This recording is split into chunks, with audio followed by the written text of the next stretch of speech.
Karen follows me into the men's restroom. A few weeks ago, I was visiting my local big box bookstore, looking for some good clearance items before the store closed permanently. The dead mall it was attached to is being demolished. The store has no dress code, but the employees do wear lanyards, and I wasn't. So I was browsing around my preferred sci-fi section when I realized I needed to use the nearby restroom. So I headed in that direction, which happened to also be next to the mid-store customer service counter. Karen noticed me, positions herself directly in front of me, and blocking my path to my urinary destination. "I don't know why you don't keep that desk staffed, but I really need your help finding my book. Are you going to help me or not?" "Not," I say, remembering the urgency of my business, and I step around her with a variation of, "I don't work here," continuing to my destination, thinking that will be the end of the encounter. It's not to be.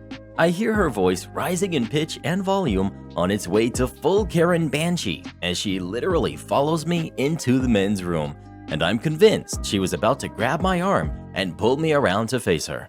Being conscious of social norms about public exposure, I made it into a stall and locked the door for privacy. That didn't stop her from knocking on the door and threatening to get me fired before she heard the really solid stream hit the water and, I'm convinced, realized for the first time what it was that she had done. I heard her embarrassed-sounding squeak/huff, and she hightailed it out of there. I finished my thing and washed my hands and came out to witness her being escorted out of the store by a properly lanyarded employee. I only caught the tail end of the conversation where Karen stated she was never coming here again, and the employee had a classic response, "Neither am I. We're closing." Entitled Mom uses my things for college for her advantage. My family friend, I'll call her my teacher, is an ex-cosmetologist and ex-beautician teacher and now owns several highly rated salons/spas, hair coloring, cutting, styling, manicures, pedicures, and makeup. She knew I wanted to also do those things, but I am currently going to college to become a music teacher. She decided since she has a salon near my college, she would teach me her old lessons / what was required to be taught on weekends after the shop closed, my days off, and afternoons in exchange for working reception and as her assistant, booking appointments, greeting, checking people in, grabbing things, and doing errands if needed. She also said when I got my license, she would hire me there so I can work during the last years of my college, 5-year degree. My dad gave me a loan to buy the things I would need to be able to do it once he found out, over $1,000, and I could take out more if needed, for only this, and make payments whenever, no interest charged. My teacher gave me her old makeup kit, no makeup, just something for transporting it easily in, that only was dirty and didn't have locks on it, and my dad painted it white and painted cherry blossoms with my name in big neon pink letters on it for an Easter gift to me. I leave my kit in my room, in the corner, behind my dresses for my musical performances for college. Now, my stepmom is just getting interested in makeup. I give her tips and a list of what products would be good for her skin. I even told her I'd give her a discount if she wanted me to do her makeup, the price of products used only. Her response was, "Why can't you do it for free? We're family." My entitled mom alarms were going off. I told her I need to pay back the loans I have and left when she started getting mad. I already didn't like her nor respect her at this time. If I leave for a night, I lock my bedroom door and bring the only key to my bedroom in the house with me. I went to a family barbecue for Memorial Day weekend. 2 aunts, 2 uncles, my grandfather, my teacher, her best friend, my mom, myself, and my 2 cousins, one who's 6 and one who's 4, and stayed 2 nights. When I came back, my bedroom door was unlocked, which was a red flag since it's a force of habit to lock it. I looked and saw my kit in the middle of the room, open. That was a red flag factory. I just broke down and cried. My dad saw me and saw what was in my room. He knew that it was all wrong. My stepmom comes down, wearing the makeup from the kid, and wondered what was wrong. My dad asked her what she had done, and my stepmom told him, "Well, I made a copy of her key and borrowed your stuff. Makeup is cheap. You can replace it." I almost punched her. My dad took her into the garage and tore her a new one. She cried, said he was overreacting, and drove off to her son's/daughter's/brother's house. I calculated how much it would cost for me to sanitize, clean, and replace the things that couldn't be sanitized. Eyeliners, mascaras, broken brushes, broken powder products, whole pallets that had been completely destroyed, etc., and shipping for all of it. It came out to over $750. One of my pallets was $44 alone, no shipping, and was a personal favorite brand of mine. Shout out to Glamlight. My dad sold one of her sewing machines, returned the build-it-yourself dollhouse that he had bought her, and sold things of hers until he got over $900, all in cash. He used some of that money to replace my locks. Only one key was made, and transferred the rest of the money to my account, which I used to get what I needed to replace everything, using my code that all beauticians have to get a small discount with certain brands. I ended up having about $100 left over and used it to buy my dad's Father's Day gift and used the rest of the leftover money as loan payment. When my stepmom came back, she freaked out at my dad and I for destroying her hopes and dreams. All I said was, "You break it, you buy it." She screamed at both of us, said she deserved all of the things she paid for. I was petty enough to have left her all the broken and unusable makeup and brushes where her sewing machine used to be, with the cost of each product plus shipping taped to it. She refuses to look, talk, or even be in the same room as me now, and my dad said that she has one more chance before he kicks her out for good. So, happy ending. But the entitled mom / my stepmom is still as entitled as before. I always lock my room now and keep my personal makeup in my room. Quick add-on. My dad always told me something. Don't upset or mess with people who handle your food or money. And money and time are two things you should never waste. So when my stepmom had done that and messed with technically my money, he was furious that she was wasting my money. So he made sure in the end she only wasted her money and not mine. Update. My dad loves all the comments you guys have made about him. He thought he was being a jerk to her, and this has made him know that he was in the right. Update. Holy! My stepmom, out of childishness, poured and splashed water all over the fridge. It froze overnight, and now it's having to force things out of the freezer to get it out. My dad sent out a group message that something had split and everything was stuck, and my stepmom replied, "You're getting a taste of your own medicine. You ruined my life, so I'll ruin yours. Lol." My dad might kick her out now. Update again.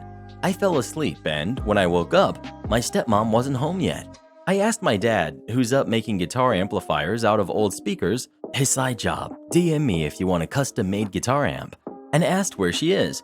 He said, not looking up from his work, "She won't be here for a little while.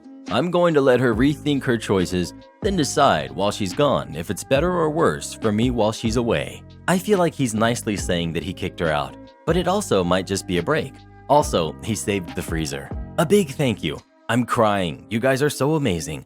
The ones who offer support are such a happy welcome in my life of being alone, and the ones who donate their spare makeup that they don't need anymore, thank you so much. I love all of you for helping me in this crisis.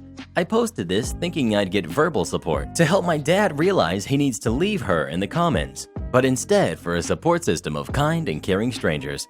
Thank you so much, all of you. Have you ever had a parent or a step-parent take your stuff without asking? If so, how did it make you feel? Please let us know.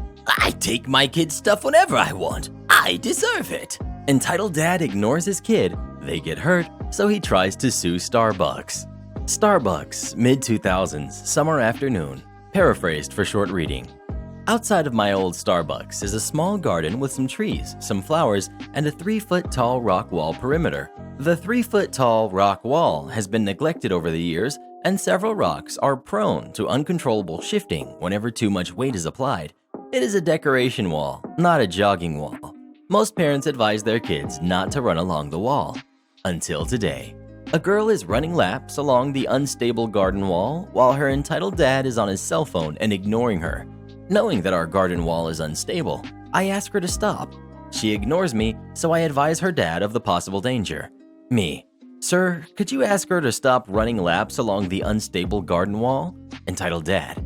Why? Me. The garden wall is unstable. She could easily hurt herself. Entitled dad. Are you in charge here? Me. No. Entitled dad. And don't tell me what to do. I relay the necessary information to the shift supervisor who is presently in charge. Supervisor. Sir, could you please ask her to stop running laps along the unstable garden wall? The garden wall is unstable, and she could easily hurt herself. Entitled Dad. Are you in charge here? Yes, I am. I don't tell you how to make coffee. Don't tell me how to raise my kid. Minutes later, a rock in the garden wall collapsed beneath her feet. She lost her footing, falls 3 feet, and broke her arm. The shift supervisor and I witnessed the whole thing. Fortunately, a third member of the staff is an ex-reservist who knows first aid.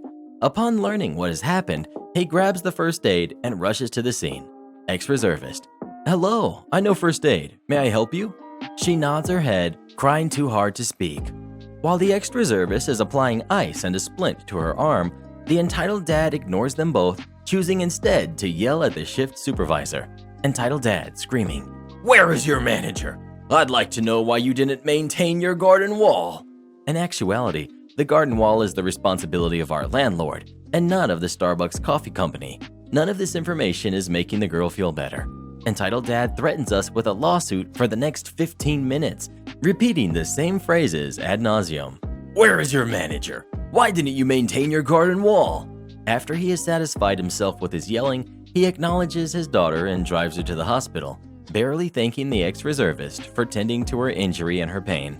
The following day, Entitled Dad returns with his daughter and a lawyer. The lawyer takes statements from the ex-reservist, the shift supervisor, and myself. Entitled Dad wanted to sue Starbucks for 5 figures, but in the end, a lawsuit never materialized. To the best of my knowledge, the girl has made a full recovery. Do you think Entitled Dad had any right to sue the Starbucks? And if so, why or why not? Please let us know. He had every right to sue them. It was their fault she got hurt. The time Karen thought we messed with her food was managing on this busy evening. A group of 8 had walked in and were quoted 30 to 45 minutes. It was about 35 minutes in that 2 tables opened up that we could push together. But apparently, the leader of the pack wanted to speak with me. Hi, we were quoted 30 minutes. It's already 10 past. I'm really upset, and I want to know what you're going to do for me. We are by the host stand, so I peer over my host's shoulder and ask her to point out where they are on the list. Sure enough, Amanda, 8, 30 to 45 minutes. I double check with my host. Yes, I absolutely verbalize the quoted time every time. I'd be stupid not to. This is one of those hosts who's actually too good at her job that they fear promoting her. There's no doubt in mind. I turn back. My host tells me she quoted you 30 to 45 minutes and we're still in that time frame. And your table's ready as soon as we get place settings on there, so please hang tight. She's not satisfied. I didn't hear no 45 minutes. I heard 30. Now what are you going to do for me? Click. Uh-oh, I feel it. A dormant dragon. The inner rage. I recall what one of my favorite veterans passed on to me. If anyone is ever rude to you or trying to get under your skin, kill them with kindness. It's the jujitsu of mind games. It'll completely disarm them, and what are they gonna do? Complain that you were being too nice? Unclick. You know, you're absolutely right. I must be mistaken, the host must be mistaken, and we're gonna do everything we can to rectify this. Let's go ahead and get you set, and I'm gonna buy the table a couple appetizers on the house. I'm also gonna make sure to set you up with our best server. It was already the server section. I just threw that last part in. Karen is taken aback. Okay? I find the server and catch her up on the situation. A wild Karen, couple free apps, kill him with kindness. We're all family at this restaurant, so of course she's gonna take joy in this too. She hams it up. We bring them a couple calamari. I walk by the table and stop at Karen. So how's everyone this evening? Good. Certainly a lot more demure. She doesn't seem to want to make eye contact, other than the side eyes she was throwing my way as I was walking around the restaurant, having a ball with staff and regulars. My management style is one of high spirits. Excellent. Well, let me know if y'all need anything else. She ended up not ordering anything, and the calamari on her end was untouched. The rest of her party seemed to be having a blast, but she sat there looking uncomfortable the whole meal. Karen learned a lesson that day about entitlement. Have you ever tried killing them with kindness? And if so, has it ever worked for you? Please let us know. Kindness? I don't know what that word means. You're making me uncomfortable. Revenge at last. So to start off, I used to work at a big warehouse store chain. Let's call it CJ's. I worked there for nearly 5 years, finally got fed up and had to leave. I now work at an amazing factory job and I love it. Been there a little over 8 months, which makes this story even more fascinating in a way. Yesterday, I was at CJ's, getting groceries and talking to a couple of my old friends that still work there. I'm wearing my factory uniform, clearly not wearing the red and blue that the workers at CJ's wear. My factory uniform is black. In walks an older woman that we all know of. Let's call her, Karen.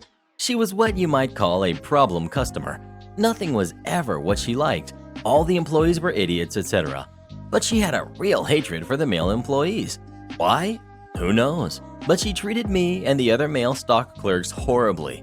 Karen spots me talking to my friends, and Karen never liked me. Even though I had on a mask and again was wearing my factory uniform, she comes right on over. Tells us all we're lazy workers and that we don't get paid to stand around and talk. She then orders me to help her lift some cat litter into her cart. Me. No, I don't work here anymore. Get someone else to do it. Karen. Excuse me? You do too work here. You've helped me in the past. Now help me get some cat litter. Me.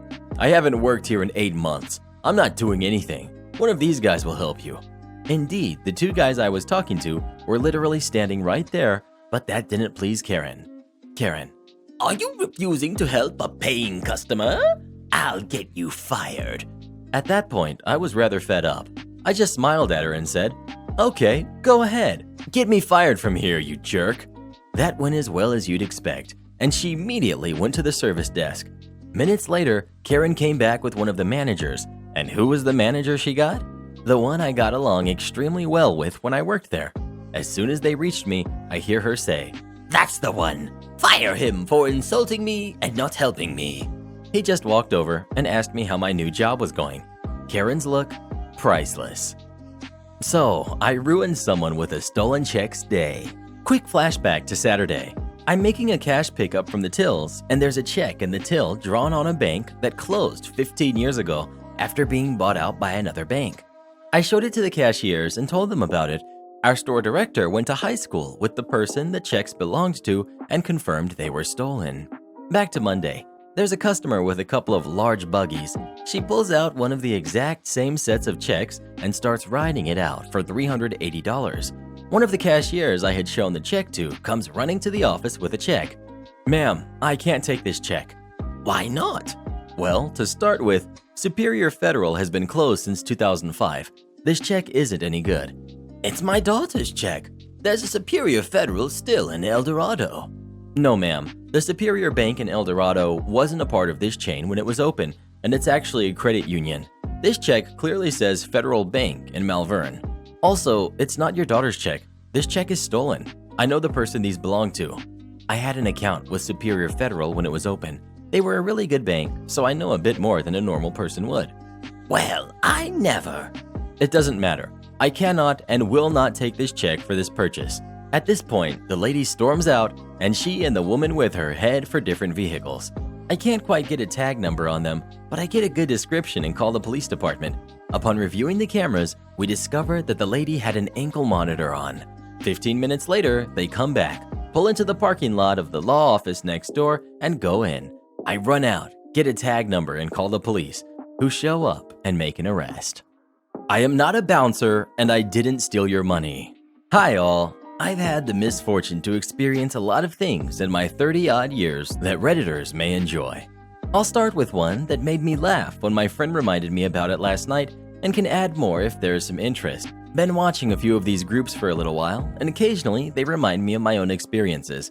I should probably introduce myself. I'm a male from the UK, late 30s now, and I'm quite tall at 6'4", which seems to make me stand out enough that I'm either a target or just the person who catches the eye of lunatics quite a lot. Cast for this tale. We've got me. We've got Phil, my friend who reminded me about this story. We've got girls 1 through 6. They had made a small mistake but couldn't get past it. We've got the bouncer, big fella, not too bright though. And we've got the manager, nice bloke that sorts it all out. Here we go. The language is as best as I remember, but I had been drinking, so exact words are going to be a stretch. A few years ago, I was hanging around drinking outside a bar in Manchester with my friend Phil. My friend smokes, but I don't. You mostly need to go outside to designated smoking areas to smoke in the UK. As I'm stood there talking to my friend, admittedly quite near the door to the bar, a small group of drunk girls gathers in front of me. I don't really notice for a few moments as I'm talking, but after a short while, I pick up that there is a little crowd stumbling about in front of me, and they're looking a bit agitated, lots of huffing and tutting. I looked over them briefly and noticed they were all carbon copy blondes, all with the same haircut. Not a Karen cut, sadly. Mid-30s, similar black outfits, all quite overweight, no judgment, just an observation, and all drunk like it was their first time out on the town. The only thing separating them was the level of fake tan that they had gone for. It ranged from orange to a kind of mahogany color. I'm oblivious to why they're standing there or who they might think I am at this point, but I assume I'm in the way a little bit, so I move to the side away from the door and they start to enter the bar with a few slurred variations of "finally" and "useless." It seems obvious now that they thought I was the bouncer/doorman who had let them in, but at the time I just thought I must have been in their way a bit. There didn't seem to be a bouncer as it was a quiet night, so an easy mistake to make. I should also mention it was cold and rainy in Manchester. It usually is, so I was wearing a big coat. It was dark in color, but wasn't the usual bouncer uniform of black coat with SIA identification on the sleeves. SIA is Security Industry Authority, if memory serves. I actually did work door security for a couple of years at student bars and clubs in the past, so I know a little bit of this, but that was years ago. Most bouncers tend to be quite big boys, as it's a physical job when crap goes down with fighting and such, and I'm in that category because of my height and build. A few minutes pass, and 4 of the girls stumble out of the bar again and make a beeline right for me. I wasn't as close to the door anymore, but I was still outside with my friend. The leader of this gaggle was massively drunk and had obviously been elected as that night's spokesperson. She will be girl 1. She did most of the speaking, and the rest mostly just said supportive things to back her up. Girl 1. "You need to come in and save my friends." Me. "Sorry, what?" "Come on, they're in trouble." Grabs my arm, which surprised me a bit. Me, still oblivious. "Who's in trouble?" I also pull my arm away, which seems to annoy her. "Come with me now. My friends are being attacked." Grabs my arm again. Phil. "You better go. It sounds important." He was laughing as he had figured out the problem already. Me. "Okay." Confused as I still don't get it, but I was just drunk enough to think they might be trying to be funny or pick me up or something. Girl 1. "Finally, quick." Girls 2, 3, and 4. "Yeah, hurry." She leads me into the bar and up to a sort of dance floor area where the other 2 girls are dancing and kissing 2 guys. I'm still a bit confused why I'm here and now notice that girls 1 through 4 are staring at me expectantly. Me, still confused. So what am I doing here? Girl 1 shouting over the music. "Kick those guys out of here. They're attacking my friends." Me. "Seems like they're okay to me. Why did you drag me here?" Girl 1. "We're on a girls' night, and these guys aren't even with us." Girls 1 through 4. "Yeah, we don't even know them." Me. "Okay, but why would I need to be involved?" Girl 1 upping the drama a bit. "They're being assaulted, and you just want to watch?" Me. No. I don't really care. I'm going to go back outside now." I turn to walk out. Girl 1 shrieks something at me and tries to slap me in the face. She misses, spins, and hits the floor. I'm walking away and out now, and when I turn, having taken the few steps to get to the back door, Girl 1 is stumbling to her feet and struggling a bit. I walk outside and hope that's all the weirdness I'll have tonight. I find Phil, who's laughing at me, having watched the drama from the door. Phil. "You're not free yet. I think you're in trouble now." Motions towards the door. The 4 girls have found a real bouncer who must have been inside and are pointing me out, looking furious. They come over and they're halfway through their version of the story to the real bouncer. Girl 1. "That's the one. That's the bouncer who refused to help us and then knocked me over. He needs to be fired." Bouncer. "This guy?" Pointing to me. Me. Things suddenly clicking in my brain. "Wait, bouncer? Do you think I'm a bouncer?" Girl 1. "Yes, you, of course. You let us in." Bouncer. "He doesn't work here." Girl 1. "Yes, he does. Don't you even know each other?" Me. "No, I don't work here. I'm stood here with a pint in my hands. Why do you think I work here?" "You're dressed as a bouncer and you let us in." "By wearing a dark jacket? I didn't let you in. I just moved out of your way when you went in." Girl 1. "You came inside with us to sort out those guys. Why would you do that if you don't work here?" "You didn't give me much time to think." Before I knew it, you'd grabbed me and pulled me inside. Bouncer. Hang on, I'm a bit lost. Me. Look, he's the bouncer, blue jacket, security information on his sleeve, and he's got the radio and all that. Look at me. I'm just stood here with a beer in my hand. Girl 1. Forget this. I don't care what you are, but you pushed me to the ground and took my money. Doubling down a little now, as I presume she thought this would help her. Me. I never touched you. I left after you pointed out some people kissing and you tried to slap me, missed and fell over. What money are you talking about? Thought the mention of money was a bit random. Girl 1. We paid you to get in. They obviously didn't. It wasn't even a bar you paid to get in. Bouncer looks very lost, but seems to be getting an idea that he better react soon. So you hit her and took money off her? Me. No, none of this happened. I think this lot are a bit drunk. Girls 1 through 4 all chime in with various, yes he did, and he stole her purse. Again, another fun little addition. Bouncer. Right, give the purse back. Me. What purse? I don't have a purse. This is all BS. Bouncer speaks into the radio and another bouncer has now shown up. He says he's going to look at the cameras and see what's what.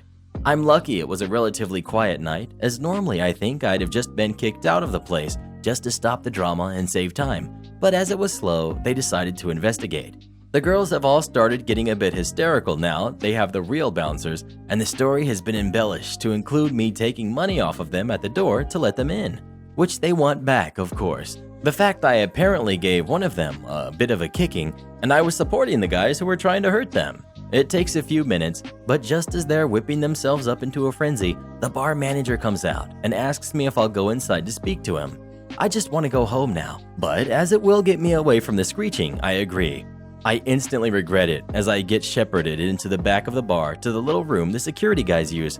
I assume I'm going to get a kicking, but the manager gets the second bouncer to show me the 2 clips on the security screen. The first one shows me vaguely moving out of the way when they go in the bar, definitely not taking any money. And the second shows me inside the bar talking briefly to girl 1, her going to slap me and tripping herself up. We have a little laugh and they say I'm fine. I say I'm going to go, but they suggest if she calls the police, it might be better if I hang around so it can be sorted out with this evidence. Apparently, it's quite common for people to lose things like purses and try to blame others in pubs. I ask what they're going to do with a group of girls, and they say they're going to be asked to leave. We go back outside, and the girls are still going on about what I apparently did. When the manager asks them to leave, they get really mad for a few seconds protesting. Manager: I've looked at the CCTV, and this guy didn't do anything. You actually tried to attack him. Girl 1: I never. He slapped me and stole my purse. I'm calling the police. Manager: Well, feel free, but as I said, I've got the footage, so you will make yourself look a bit silly. Girl 1: No, I won't. I bet you do this all the time. Rob people and share the money. Bouncer: You've been asked to leave, so please go. I'm not going until he gives me my purse back. Me: I don't have it. Are you sure you didn't drop it when you fell over? I did a smirk a bit here, which may have been an error. Girl 1: You little jerk. She launched herself at me, but the bouncer, with reflexes like a cheetah, manages to catch her in midair and hold her there. This was no mean feat, as she was a pretty large girl.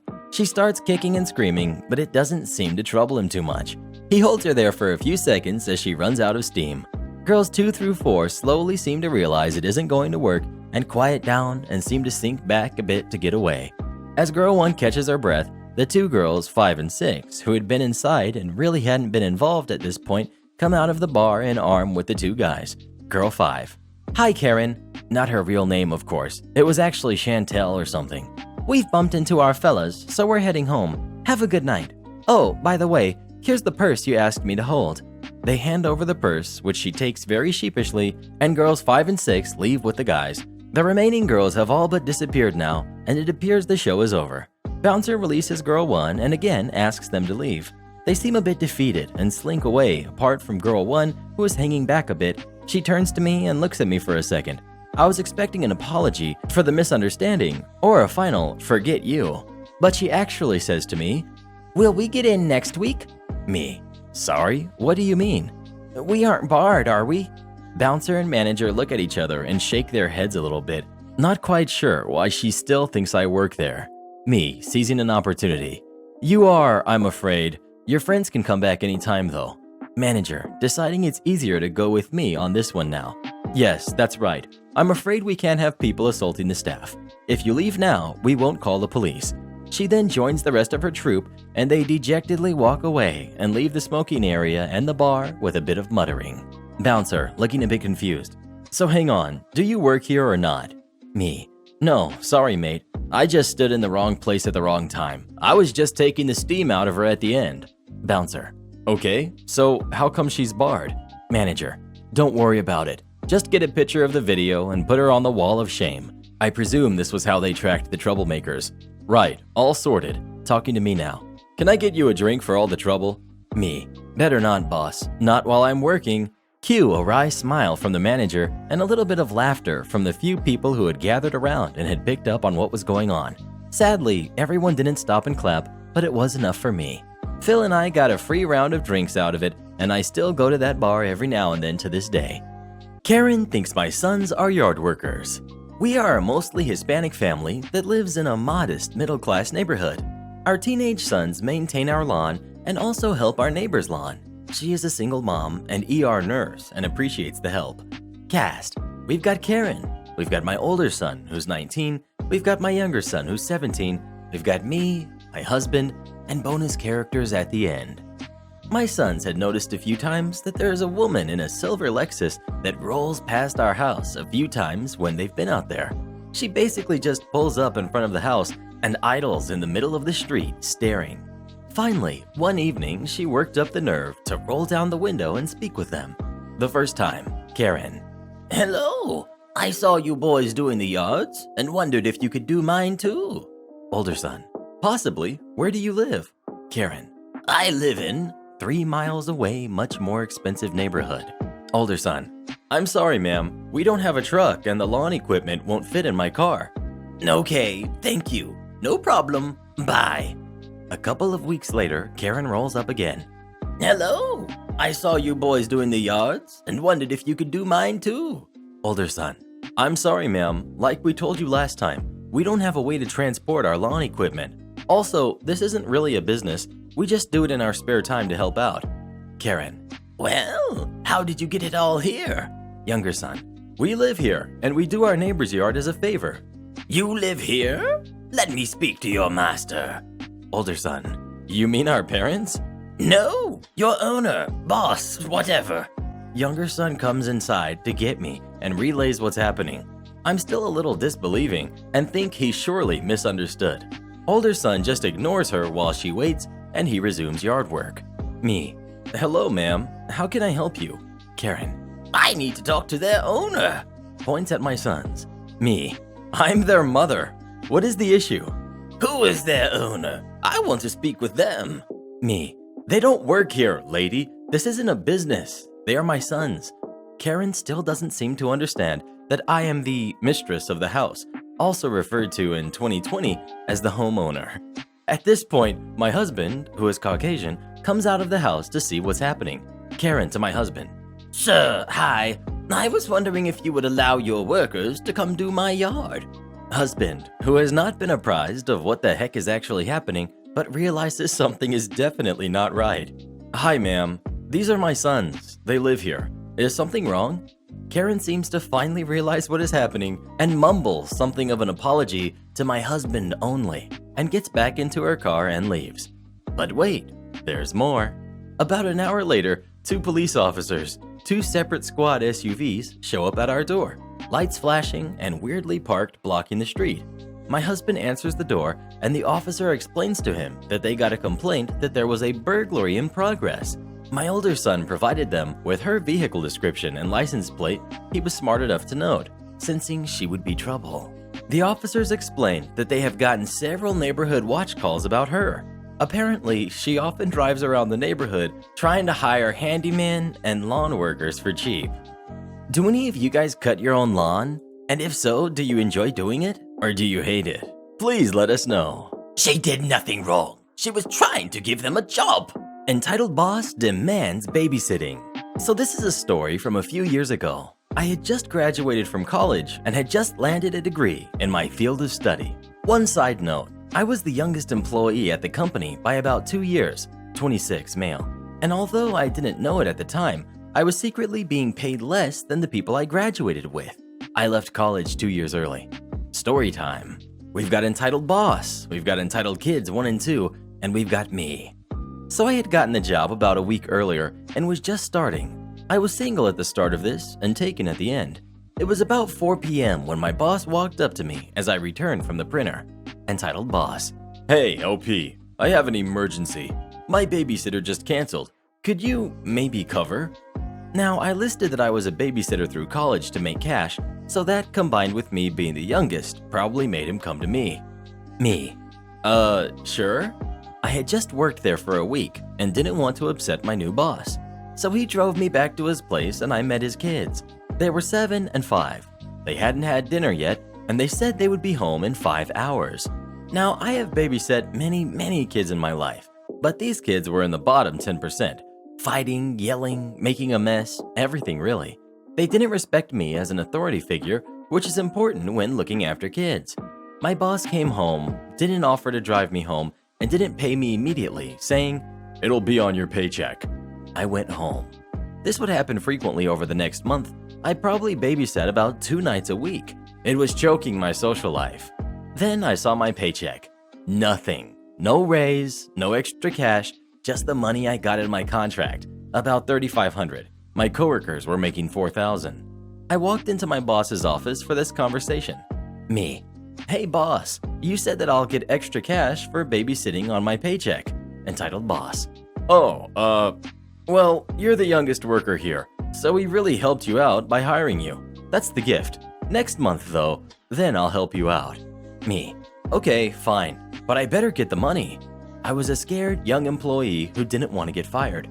So the next month went by, and again, probably about 8 hours a week of sitting, and I had a 9 to 5, 5 days a week job, which meant I was basically doing a free shift a week. I got a girlfriend, and it was tough managing everything, but I was looking forward to that paycheck. But guess what happened? Me. Hey, entitled boss, where's the money? Entitled boss. What money? The babysitting money. We discussed this last month. The reward is working here. Me. No, we didn't. Now give me the money. Entitled boss. Either the money or the job. Me. Fine. Give me the money. The boss tried to backpedal. I don't think he saw me quitting, but I had enough of him. I got the money and got a new job. Don't know what happened to the boss or the entitled kids. I moved across the country a few months later. Thanks for reading. Have you ever had a boss that tried to take advantage of you? Please let us know. Oh, I just love taking advantage of people. Karen throws small wine rack on the ground because I ordered it. A little context first. Every year on the second Sunday of June, it's Father's Day. For Father's Day, I ordered and paid for a small wine rack with 6 wines in it online. So on to the story. Names are changed, obviously. Characters. We've got Karen, 40-year-old woman without Karen haircut. We've got Josh, a male employee in the store. We've got Sarah, female employee in the store and a friend of mine. We've got good guy Brian, he's the store owner. And we've got me. The store I ordered it at has a regular line and a reserved line.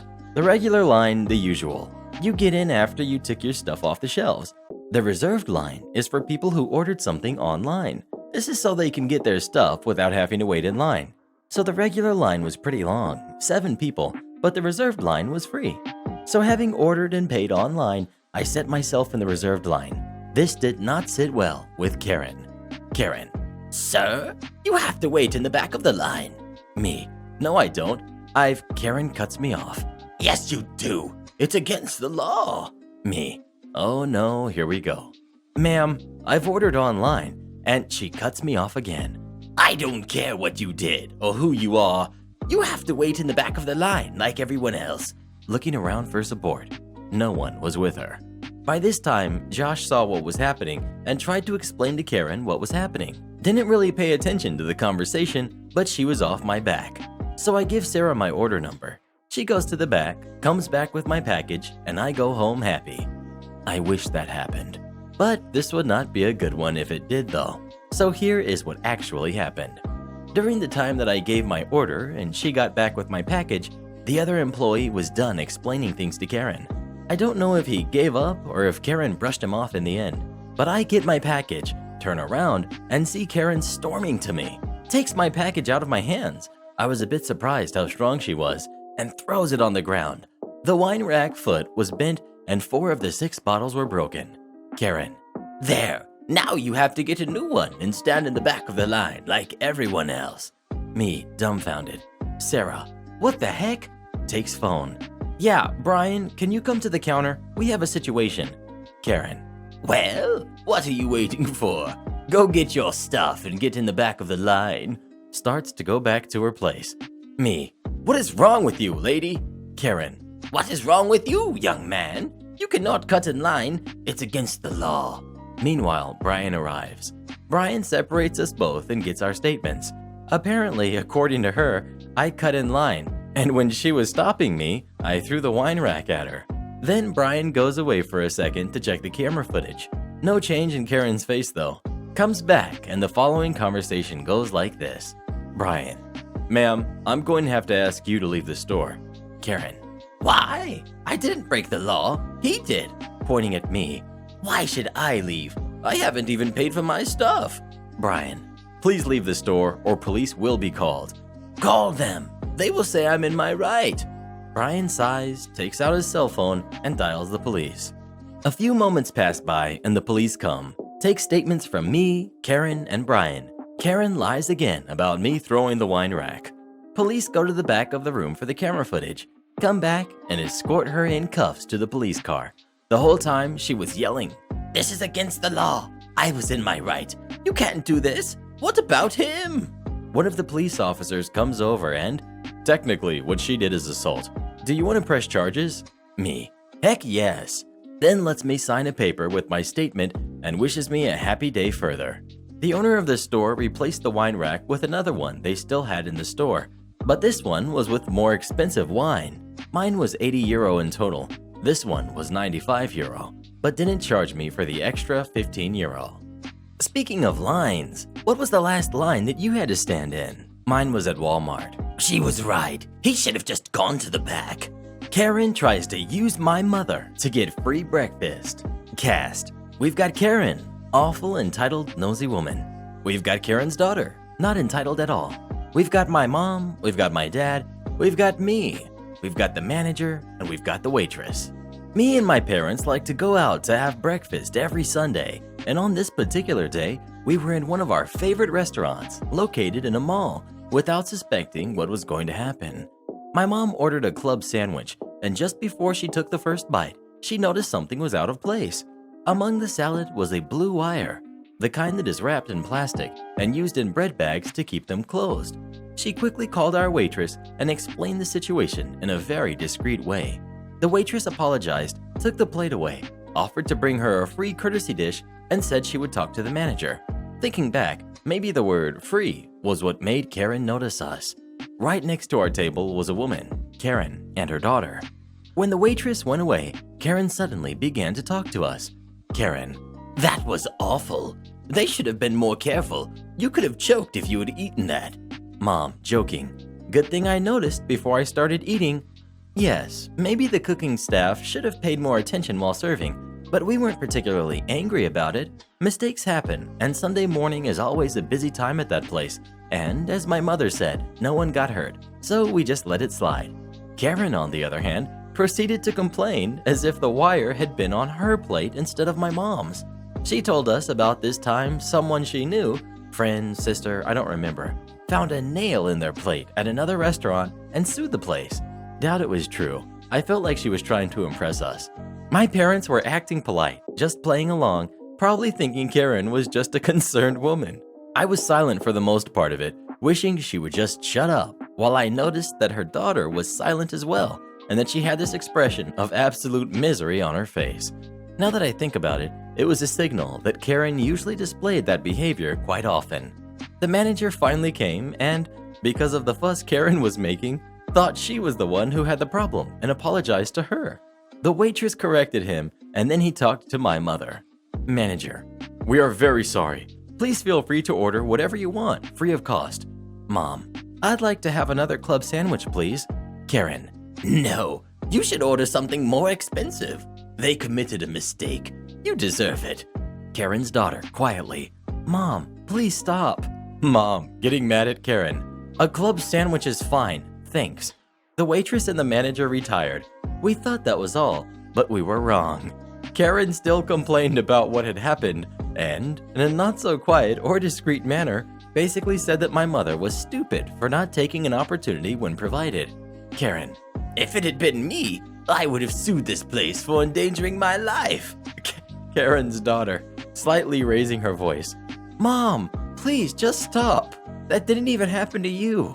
Eventually, the waitress came back with my mom's sandwich, and at that point, my dad and I were angry and wanted to tell Karen to stop with her complaining and bad-mouthing, but my mom insisted we ignore her and tried to enjoy our breakfast the best we could. Karen and her daughter finished eating and finally went away. We sighed with relief, thought that this was over and we would have some peace, but no. Again, we were wrong. Waitress to my father, shyly. Excuse me, sir. Could you come with me, please? Dad, is there something wrong? We just need to clear a misunderstanding. Dad, if this is because of my wife's incident, there's no problem from our part. We understand it was an accident. Do not worry. Waitress, looking extremely embarrassed. Yes, it is because of that. There's this woman at the cashier claiming to be her sister and requesting a null bill for herself in your behalf. My dad practically stormed out. My mom asked me to follow him, and so I did, just in time to see Karen yelling at the cashier, a young woman, and the manager trying to calm the situation. Karen, my sister and I have agreed to sue this place because of your irresponsibility. You put a piece of wire in her plate and still want me to pay for my meal? Dad, that's enough. You've been disrespectful to my wife and the ladies, the waitress and the cashier. You are the worst kind of person and are in no way related to us. Stop lying and pay your bill already. My dad is the kind of person who rarely gets angry, and when he does, he gets extremely serious. So I was really surprised to see him like that. I want to clarify that he isn't a violent person, but I had never seen him yelling at someone like that before.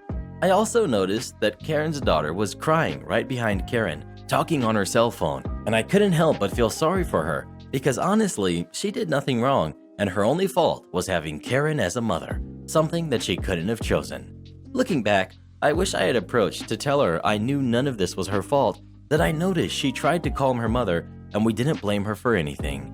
Meanwhile, another waiter arrived with the mall's security. They made sure Karen paid her bill, then escorted her outside, with her poor daughter following from afar. The manager apologized again, and because of the incident with Karen, canceled our bill. Despite this, my parents and I agreed to leave half of our total bill as a tip because the staff was in no way responsible for our bad experience and they suffered from it too. Still, I doubt we will return to the same restaurant out of embarrassment. Have you ever found anything strange in your food? If so, what did you do about it? Please let us know. Anytime I find something in my food, I sue the place, even if I'm the one who put it there. You can't name your kid after my dog. My brother, 39 male, recently had his first kid with sister-in-law. This is the story of why my sister, 37 female, stopped talking to everyone for over a year all over a name. Note, this takes place between the summer and winter of 2018. A few weeks after the gender reveal, my brother and sister-in-law decided to release the name of their unborn child, Bella, changed for privacy. My sister immediately went ballistic because she has a dog named Bella and said it was completely despicable that my brother was going to name his kid after her dog. Now, she does have a habit of being extremely dramatic, so our family initially just ignored the drama. Unfortunately, my sister also has a reputation of being a very persistent drama queen. She started calling everyone in our family to restate how awful our brother and sister-in-law were for naming their kid after her dog, etc. Family, trying to avoid the drama, gave non-committal comments and grunts as responses. But my grandmother agreed wholeheartedly, and nasty comments followed. Eventually, I was asked to comment, and I told her that she was being completely ridiculous. No one was naming their kid after her dog. They just happened to have a similar name. Note, the actual names were slightly different, but were shortened to the same nickname. But how are we going to tell the difference? If I call my dog, I don't want my niece coming along. I told her the dog was extremely old and the problem wouldn't last forever. Yes, I know, that was rude of me, but I was entirely over this BS, and she just went off the deep end. She ended up messaging my pregnant sister-in-law. The following conversation took place. Sister, you need to change the name. You are being so selfish. Just change the name. Sister-in-law, look, sister-in-law, I am letting your brother name our kid. He has had this name picked out for years. I personally really like the name. I don't mind our kid having the same name as your dog. It's not that big of a deal to me. We can call our daughter by her full name when your dog is around. Sister, so, are you going to tell your daughter you named her after my dog? Sister-in-law, she isn't being named after your dog. She just has a similar name. Sister, this is ridiculous. If you don't change the name, I want nothing to do with you and my brother moving forward. Note this comment. So time moves on. This name thing became a funny joke between my mom and I. Eventually, my sister got a second dog and named her Jane. So I made a joke post on social media saying, I am so excited for my new niece, Bella Jane, to join the family. My sister flipped, and aunts told me I was being mean. I just laughed. Am I the jerk? Anyway, the day arrives. My sister-in-law is being induced. I happened to be in town at the time, so my mom and I went to the hospital to bring sister-in-law and brother some goodies and spend a bit of time with them before she entered active labor. I was excited. I posted a picture of me laying on my mom's lap and said, "Come on, Bella, we're waiting." I didn't really think it through. My sister-in-law and brother didn't mind me posting it, but my sister immediately started calling everyone, saying that she can't believe she wasn't told. Why wasn't she invited to the delivery, etc.? I called her. I told her we weren't there for the delivery, we just stopped by. They didn't want a bunch of people there. It turned into my sister texting my sister-in-law, who is in labor, about how she is disgusted that she wasn't invited, etc. My sister-in-law commented that it is just her and my brother for the delivery and that we were leaving soon. She also reminded her that she had said she wanted nothing to do with them if they didn't change the name, and they didn't change the name. Anyway, my sister ended up blocking everyone on social media and posted, "I'm tired of finding stuff out on Facebook. I'm unfollowing everyone." And for over a year, she refused to talk to anyone except for my grandmother, ignored all calls and texts, and refused to come to family functions. In fact, she's only recently started talking to me again because of what's going on and me being a healthcare worker. She still doesn't acknowledge her niece. So that's my entitled sister. Have you ever had an entitled sister or an entitled brother? Please let us know. My sister Susan can be a real handful sometimes. Karen demands I give her a motor cart I'm bringing to my disabled mother. Cast. We've got me, we've got my mother, and we've got Karen. Doesn't have the Karen haircut, unfortunately, but definitely the attitude. A bit of backstory. I was 28 at the time of this story. Me and my mother live together because I take care of her when I'm not working, as she is disabled and walks with a cane with difficulty. Me and my mother went to the Mart of Walls. I was wearing a red shirt that says, "Do me a favor and stop talking," on it. My mother looked at the area for the motor carts and saw none there, so we tried to troop on with just a cart. I could see she was hurting as we walked and knew she couldn't make it all the way through our shopping on foot. Me. Mom, stop. I will go see if a cart has been put back. Mom. Okay, son. Mom just leaned against a wall as I dashed back to the entrance. Right as I got there, an older man was getting out of a motor cart and I was relieved. I asked how the charge on it was, and he said he had only been on it for a little bit and it was still pretty full. When he got off and left, I hopped on and started the drive to where Mom was. Right as I was about to pass the entrance bay area, so I hadn't gotten far, I heard a voice. In comes the Karen. Not bashing, but this woman was, well, big. I'm not a small guy either, a bit on the chubby side, but I wouldn't say I was fat. Karen. Oh, thank God. An employee bringing a motor cart back. Please note, I am leaving the cart area, and I am wearing a shirt that's the exact opposite of this store's colors. I looked back with a raised eyebrow. She then snaps her fingers and points at the ground in front of her. Her gaggle of kids around her, like a herd of sheep. Seriously, there were like 8 kids around her. Me. Ma'am, I don't work here. I'm wearing a red shirt. Then why are you in a motor cart? Those are for disabled people. She glares at me as she folds her arms in front of her. I roll my eyes at her and give her the stink eye. Me. First off, you don't know whether I have a disability or not. Second, I'm getting this for my disabled mother. Karen. Forget your mother. I need it. I am fat. Me. Being fat isn't a disability, and neither is being stupid. With that, I motored away as she stomped her foot like a toddler and was yelling at me. I ignored her at this point and brought the cart to my mom. I didn't tell her about the Karen as I didn't want to think about it. As we shopped though, I noticed that Karen was apparently stalking us through the aisles. No motor cart, but I would occasionally see her peeking around a corner glaring at me. When we left, I made sure an older lady got the cart. No arrests, no assaults, but we were stalked through the store by this lady. I felt like a penguin being followed by an orca. Edit. For anyone thinking that she didn't say she was fat, as weird as it is, she actually did. I was a bit surprised she actually admitted it was only because she was fat that she wanted it. Would you have given the cart to Karen or taken it to your mom? Please let us know. He should have given it to Karen. She deserved it. No more per diem, no more cheap lunches. Years ago, I worked for a company that was acquired/merged with a much larger company. There were, of course, management changes and policy changes. That's to be expected. We were told that pretty much everything would stay the same for us though. Health benefits, mileage reimbursements, travel expenses, etc. Well, almost everything made the cut except for the per diem. Per diem was easy with the old company. If you spent the night in a city, accounting looked up the GSA per diem rate for that city and you got reimbursed automatically. All you had to do was present a copy of your hotel receipt, which you had anyway for expense purposes. Per diem was meals, incidentals, and entertainment. Normally works out to $45 to $55 a day, which is supposed to cover pretty much everything except car rental, fuel, and major project expenses. I like to eat well when I travel, so $55 doesn't always cover my meal expenses, but it's better than nothing and I can afford it. Of course, some of the guys would spend like $5 a day on canned fruit and sandwiches and pocket the rest. More power to them.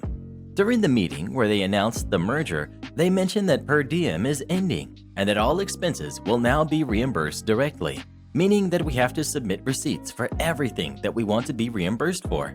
This is a huge hassle, especially on long projects with a lot of expenses.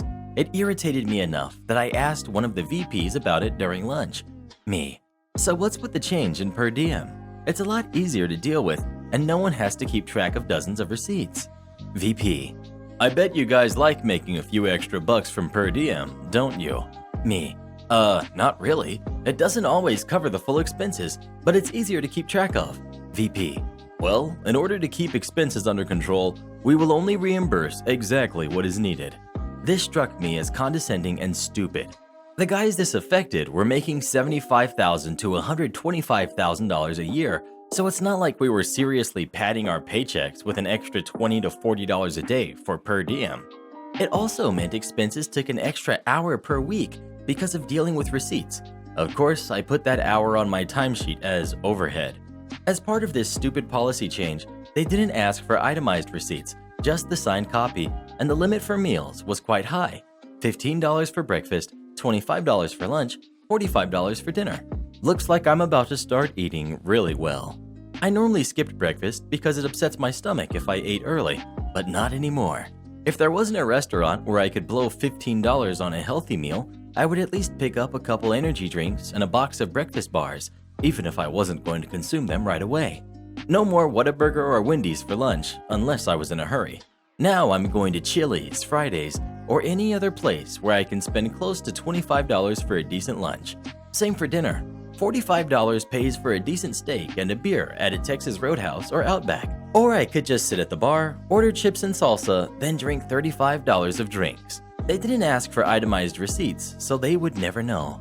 Now they're paying out close to $85 a day just for meals, plus dry cleaning and whatever else I had to buy while traveling. Not to mention the hour or two I have to waste submitting receipts every week. Speaking of restaurants, what's your favorite restaurant to eat at? Please let us know. I could go for some Panera Bread right now. Entitled mom completely loses it on a Starbucks employee. Cast. We've got me, and we've got my mom. Unfortunately, she's a Karen. And we've got the nice coffee lady. I'm still so sorry. So, some background. My mom has always treated service workers really poorly. It's to the point where I won't go to sit-down restaurants with her anymore, and neither will my sister. She especially is unkind to women. However, she's been having self-esteem issues because her new husband used to be married to a younger, super attractive girl, and I don't think she feels good enough for him. She's constantly bringing up his ex-wife, but also gets upset when anyone else brings this woman's name up. It's bizarre. Point being, I've noticed she's been extra rude to young, attractive female service workers. Now, y'all know how it is at Starbucks. They're really friendly and happy-go-lucky workers, at least in my area. I've never met a rude Starbucks barista. So I'm visiting town, and my mom wants to get her daily coffee, and we go to her Starbucks. She won't go elsewhere, by the way. The lady at the front counter is really beautiful, and I just know this isn't going to go well. Worker: Hi, welcome to Starbucks. What can I get started for you? My mom: I want a grande Pike Place with cold soy and cream and a strawberry refresher. Worker: A Pike Place with cold soy and cream? It's a strange order, so I don't blame her for wanting to clarify. My mom: That's what I said. Yes. Can you understand? Worker: Okay, I'm sorry. I just wanted to make sure I was getting your order right. Coming right up. Have an awesome day. My mom, in a mocking tone: Have an awesome day, jerk. At this point, I start to apologize for my mom because I'm so embarrassed, and that poor lady did not deserve any of that. The manager has overheard everything, and my mom is told to leave and not come back. Sitting in the car. Me: What the heck is wrong with you? My mom: That lady had a fake tone. I hate when service workers are purposely overly nice and fake. Just like, be a real person. Me: They have to be overly nice, Mom. It's part of their job. If you don't like it, go elsewhere. Mom: Well, I'll just have to train them to be normal. According to my sister, my mom has attempted to go back twice and was told the police would be called if she goes again. Speaking of Starbucks, what's your favorite thing to get at Starbucks? Please let us know. I could go for a coconut frappuccino right now. Entitled stepdad makes me destroy my turntable and has me sent to a psychiatric facility. Hey everyone, here's a bit of backstory. This story happened when I was 16, about 2 years after my mom married my stepdad. We'll call him Michael. However, there's some essential stuff that is important to this story. I have several minor mental conditions, depression, anxiety, and a few others, but for the most part, I'm okay. However, the one condition I do have that sort of makes things a bit difficult is I have high-functioning autism, which Michael didn't believe was a real thing for some reason. This becomes important later. My mom and Michael got married after only 2 months, and without me even knowing until about a month after it happened when my grandma told me. This guy was a textbook definition of a narcissist and a manipulator. My mom had been divorced many years before she met him, so he used her fear of being alone to force her to stay with his sorry butt. He didn't even have a job due to being disabled from a stroke, which he extorted for every ounce of pity he could. There are many stories I could have posted about that, unfortunately.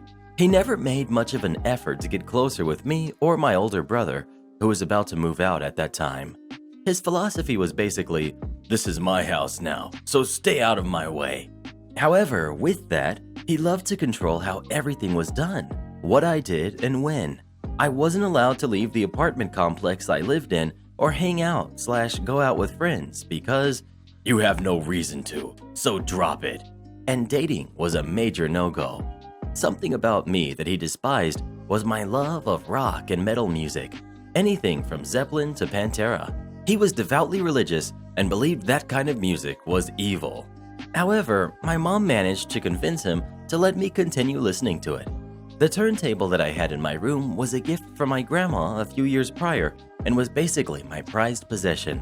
He was livid at the fact that I was able to play that filth in what he thought was his house. Eventually, things came to a head when I lied to him about sneaking out to meet a friend at the 7-Eleven about a block from my apartment complex. He was completely livid, probably the most angry I had seen him up until that point. He told me to grab my baseball bat out of my closet and to put the turntables and all my records, about 40 in total, on the floor. He then made me destroy the turntable and all of my records with the bat. I tried protesting this, but he told me if I didn't, he would punish me even worse, so I eventually caved and did as he said. He then took the turntable speakers for God knows what purpose and made me sweep up the broken pieces of vinyl and plastic. After that, I became far more spiteful towards him, as well as spiraling mentally. We had several heated arguments about things I had done to try and get around his strict rules, usually ending up with him egging me on to hit him, if I was man enough. He was a really big dude and rather threatening, despite not being able to use his left arm. Being a scrawny 16-year-old, I obviously didn't have a chance, so I backed down every time to his delight. He would occasionally throw a punch to scare me, but luckily he only got me a few times. My mom would try and stop him, but he would always find some way to talk her down. She didn't have much of a choice in the matter in her mind. Eventually, we got in a heated argument during dinner one night. I'm not sure about what anymore, and I threatened him. Looking back, I see how stupid of an idea that was, but being a stupid kid, I didn't have that foresight. He, of course, called the police and had me admitted into a psychiatric behavior facility very shortly after because he thought I was an unstable kid who needed to learn proper respect. I stayed in that facility for a total of 7 months, and I don't know if you've ever had experience with a place like that, but I can say to avoid it at all costs. Michael had all contact with family cut, so I had no one to talk to for 7 months except for the staff who didn't give a crap and the other residents who weren't the best people to be around in general. Eventually, it was decided that going back with them wasn't an option, so my mom eventually gave up custody of me and had me placed into foster care after I was discharged. Luckily, the home I was put in was with a very caring family who helped me get past a lot of those lingering issues that came from the whole ordeal. And since then, I've been able to make my own for myself, and I'm currently in university thanks to help from my foster family. However, my mom and stepdad are still married, and according to my grandma, he's still just as much of a jerk. Hopefully, mom will get some sense and leave him, but for now, it seems like she's unwilling. Have you or anyone you know ever had a step-parent treat you horribly? If so, what did you do about it? Please let us know. This isn't your pizza, ma'am.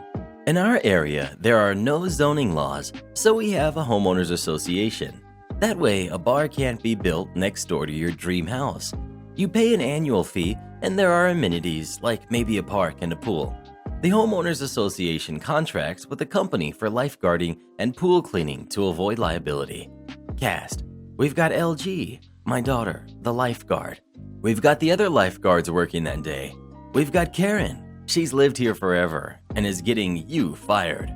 We've got Karen's husband. We've got Junior, Karen's 4-year-old son, and we've got the innocent family. Setting: it's a beautiful summer morning in Pool Wonderland. Kids are laughing and splashing, and several lifeguards, including my daughter, sitting on her throne of peace and tranquility. Pool Wonderland has some new rules this summer. 1. No going down the water slide with anyone in your lap. And 2. No non-swimwear in the pool. If you happen to require a head covering of any kind, it must be swimwear material. This is an important detail for later. Scene 1.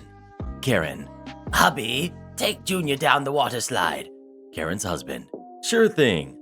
Lifeguard atop the slide: sorry sir, no kids riding in your lap. We do apologize. It's a new rule this year. Karen's husband: hey, no problem.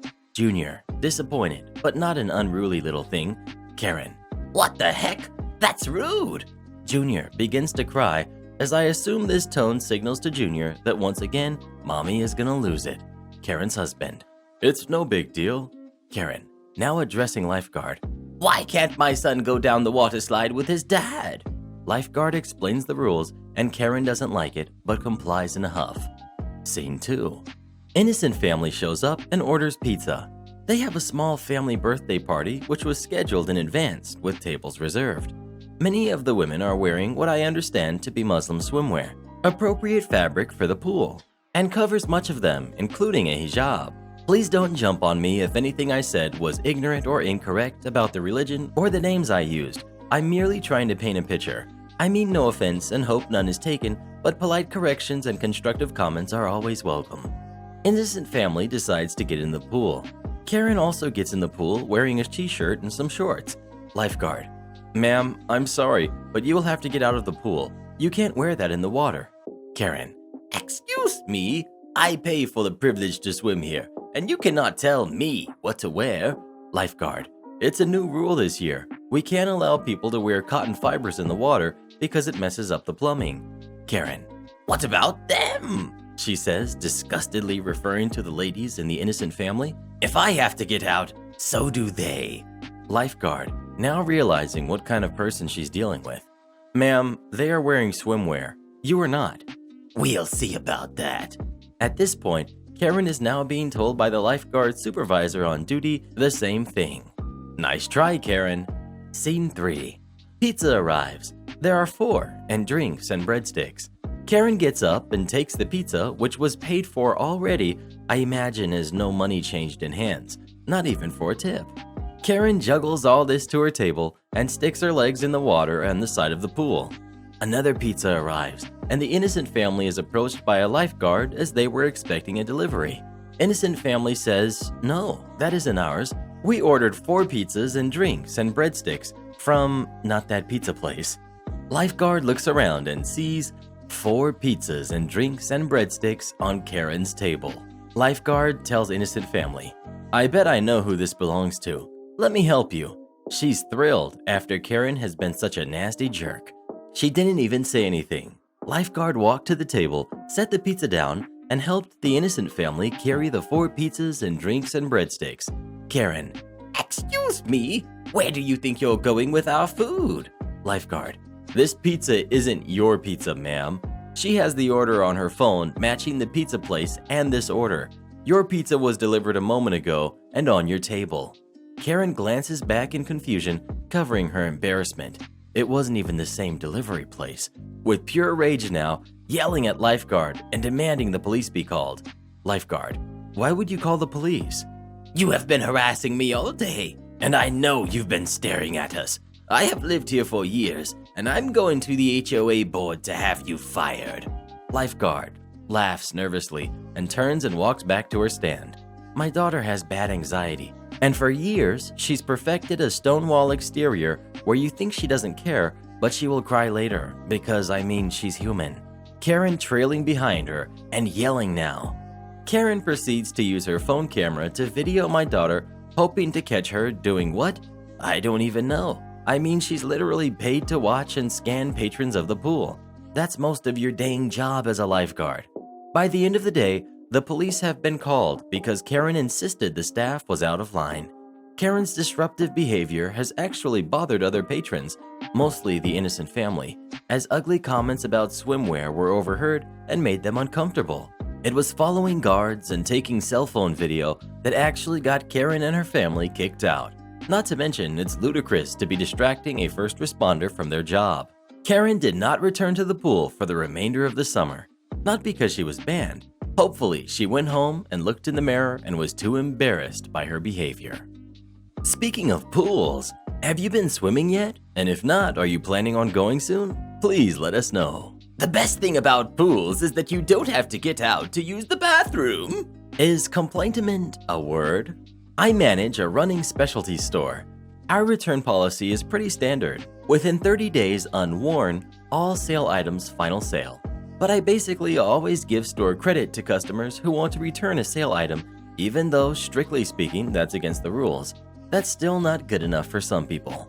This particular lady, we'll call her PA, short for police adjacent, for reasons that will become clear, comes in one day and demands to speak with the manager. Always a good sign. She tells me that the last pair of shoes we sold her were way too big and completely wrong for her feet, that my staff member lied to her, and that she wants a full refund. She's carrying neither shoes nor a receipt. I ask PA if she has a receipt with her, and she says of course not, as she bought them several months ago and has long since thrown out the receipt. I explained that our return policy is 30 days. She says we have injured her with our poor advice and we should refund her, or we should replace the shoes with something better. I ask what model she purchased, and when she tells me, I think, well geez, that's a regular price shoe that we will stock, so if they're unworn, I'll do an exchange, and or give her store credit just to get rid of her. Note that we make clear to customers that unworn actually means no visible wear, so it's totally fine to wear them around your house for a bit to make sure they're good. I ask her if she's worn the shoes outside and she looks at me like I'm an idiot. Of course she's worn them outside. How else would she know if they work for her?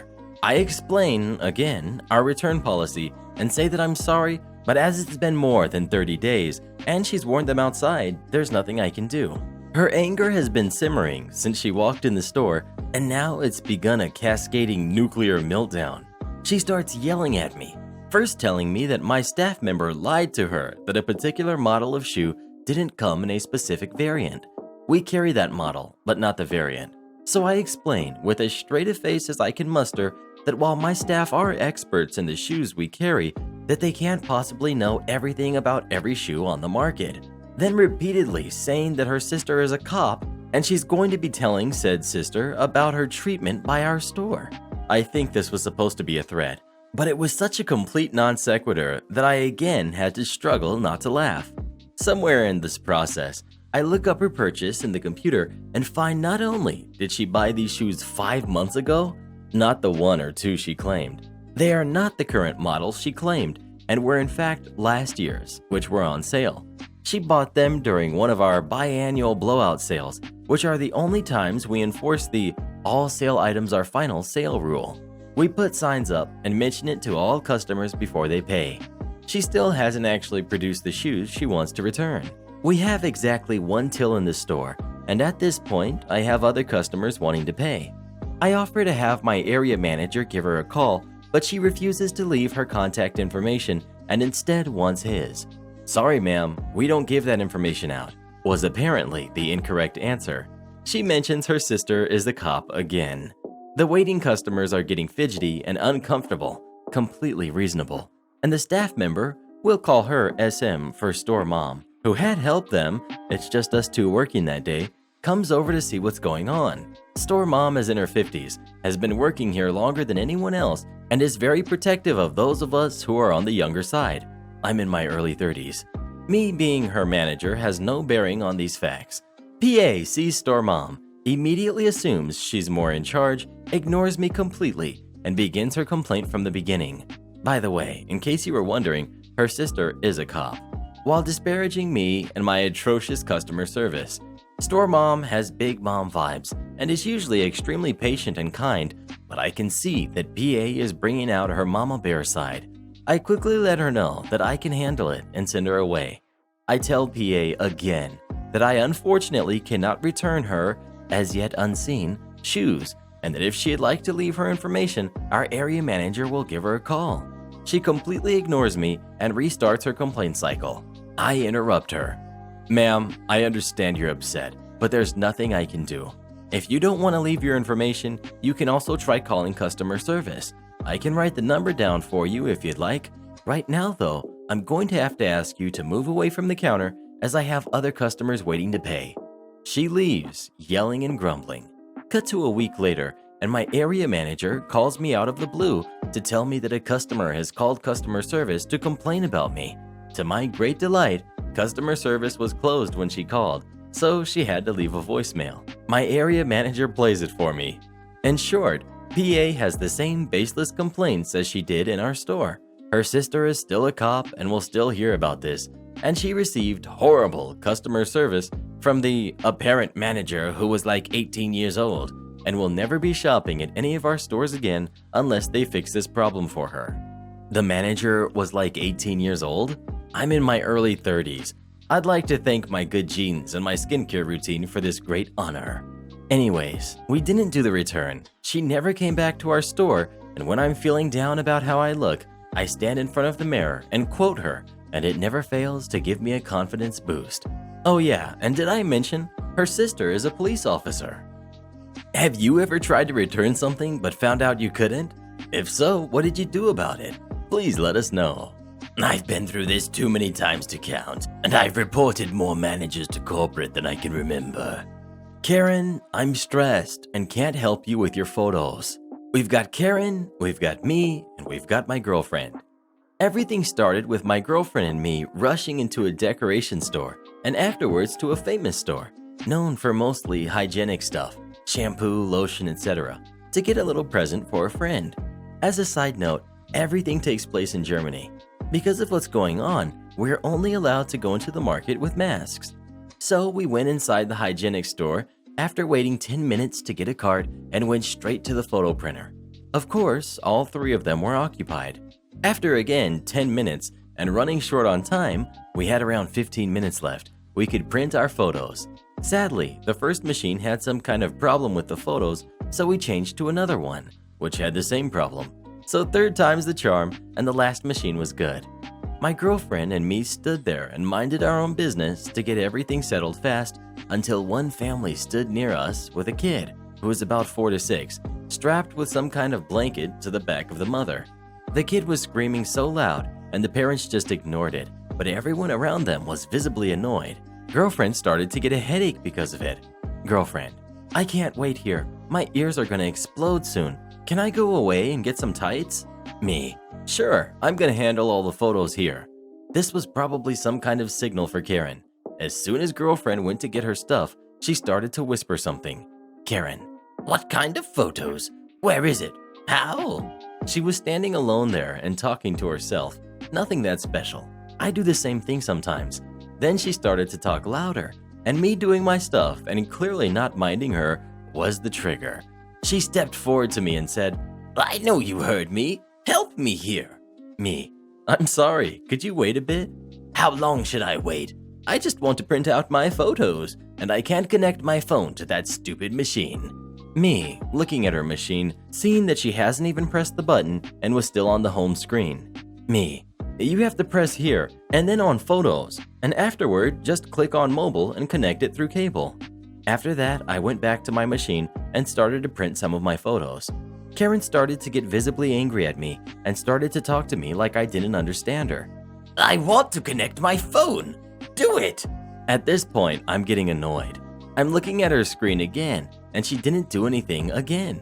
There was just a window with two options, Android and Apple. I looked at her phone, pressed on Android, and the only thing she had to do were some clicks on her phone and connect the cable. Girlfriend returned. Girlfriend: I have everything. Are the photos done? Me: no, this lady asked for help, and I'm trying to. Girlfriend starts to talk in another language to me. Girlfriend: I think you didn't see it, but she didn't do anything. She only wants you to do all her stuff. I told Karen politely that I have to do my things now and that I'm in a hurry. She started to get furious, looked back at me and her machine for about 3 minutes. Then she left the machine with some big steps and visibly very angry. Afterwards, I checked the machine and she did nothing again, so girlfriend was totally right. We finished our photos and went to the checkout. Lesson of the story: don't be a Karen and don't let other people do your stuff because of your laziness. Has anyone ever tried to force you to do something for them? Please let us know. Sometimes we just need help. Pizza delivery to a rude, nasty, rich lady while I was 8 months pregnant. I worked at pizza place with a red hat logo as a driver while I was very, very pregnant. I had ordered a new work shirt as I had gotten way too big in the belly to have my shirt cover my belly bump. My watermelon-style belly was getting rather round due to all the frozen pizza I was getting from my managers that wanted to help me grow a baby better. Well, I was allowed to wear a plain black t-shirt as long as I had my name tag and hat on until a new shirt arrived the next day. I'd gotten a delivery run in the very rich area of a town called Feather Sound. At first, I was really happy because this area was known for its great tips. And when you are a driver, you want all the tips you can get because you are not reimbursed for your fuel costs, except $1 a run minimum. And this was during a time where gas prices were the worst we had seen in like 8 years. These people had ordered a huge amount of food, 15 boxes of medium pizzas altogether. They had a sale on medium pizzas at the time. I walked up to the door first with no pizza to make sure I got the right address and to see if anyone would want to help grab so many boxes, as I was rather obviously fat with a baby. I get to the door and the almost typical Karen woman, minus the blonde hair and instead had black Dorothy Day-like hair, answering it almost yells at me before I can speak. Who are you? Who invited you to the party? Very rudely. I hesitate for a split second in a bit of shock and say, sorry ma'am, I had to order a new work shirt, but I'm your delivery driver, Liz, for your pizza order. She states to me rudely, but not as bad, but where is the pizza then? And why are you pregnant? She said that last word with some disgust in her voice. I said as nicely as I could at first, Ma'am, I'm so sorry for any confusion, but since it was such a large order, I wanted to check to see if this was the right door, and to see if possibly someone could help me carry the 15 boxes up to your lovely home. It was a McMansion with a long walk from the curb to the front, and I had a small oil leak in my car and didn't want to even dare ask to use her pristine drive. And I am pregnant because, well, it happens when you get married. I said the last sentence a tiny bit condescending as she was scowling at me. She then started to go on a long diatribe of how she was not going to help me or have anyone help me, as, pregnant or not, it is your job to serve me, and how nothing better be eaten or I will call and get you fired. I got really sick of her attitude and my feet were hurting from being on them all day in my current condition. So I just said, no problem, and walked to her car while she was still talking. I know she was technically in the right, but it doesn't hurt to see if someone doesn't have a heart or possibly a spare kid to lend for a few minutes to get everything taken care of faster. I decided to be a bit of a jerk and stack all 15 pizzas and walked carefully to the door so I could get away from her as fast as I could. She was standing there, realizing I had enough of her, with her arms crossed, and stood away from the doorway and said, "Put them on the table inside, now." I realized that she was just being a jerk, as I saw many kids about 12 to 15 that could have helped out or at least gotten them from the door to the table, as there was a policy that we were to never enter a home due to risks of getting mugged or attacked. I didn't want to fight her at this point and wanted away from her, so as I passed her into the home, I said, "Ma'am, it is policy that we don't enter the house, but since this is just too many to try to take out of my arms, I will quickly do it." This turned out to be the best thing, because as I got to the table, her sweet husband saw me from the kitchen and he realized what was going on, as his wife had started complaining again about poor service and stating again that your pregnant self better not have eaten any of my kids' food.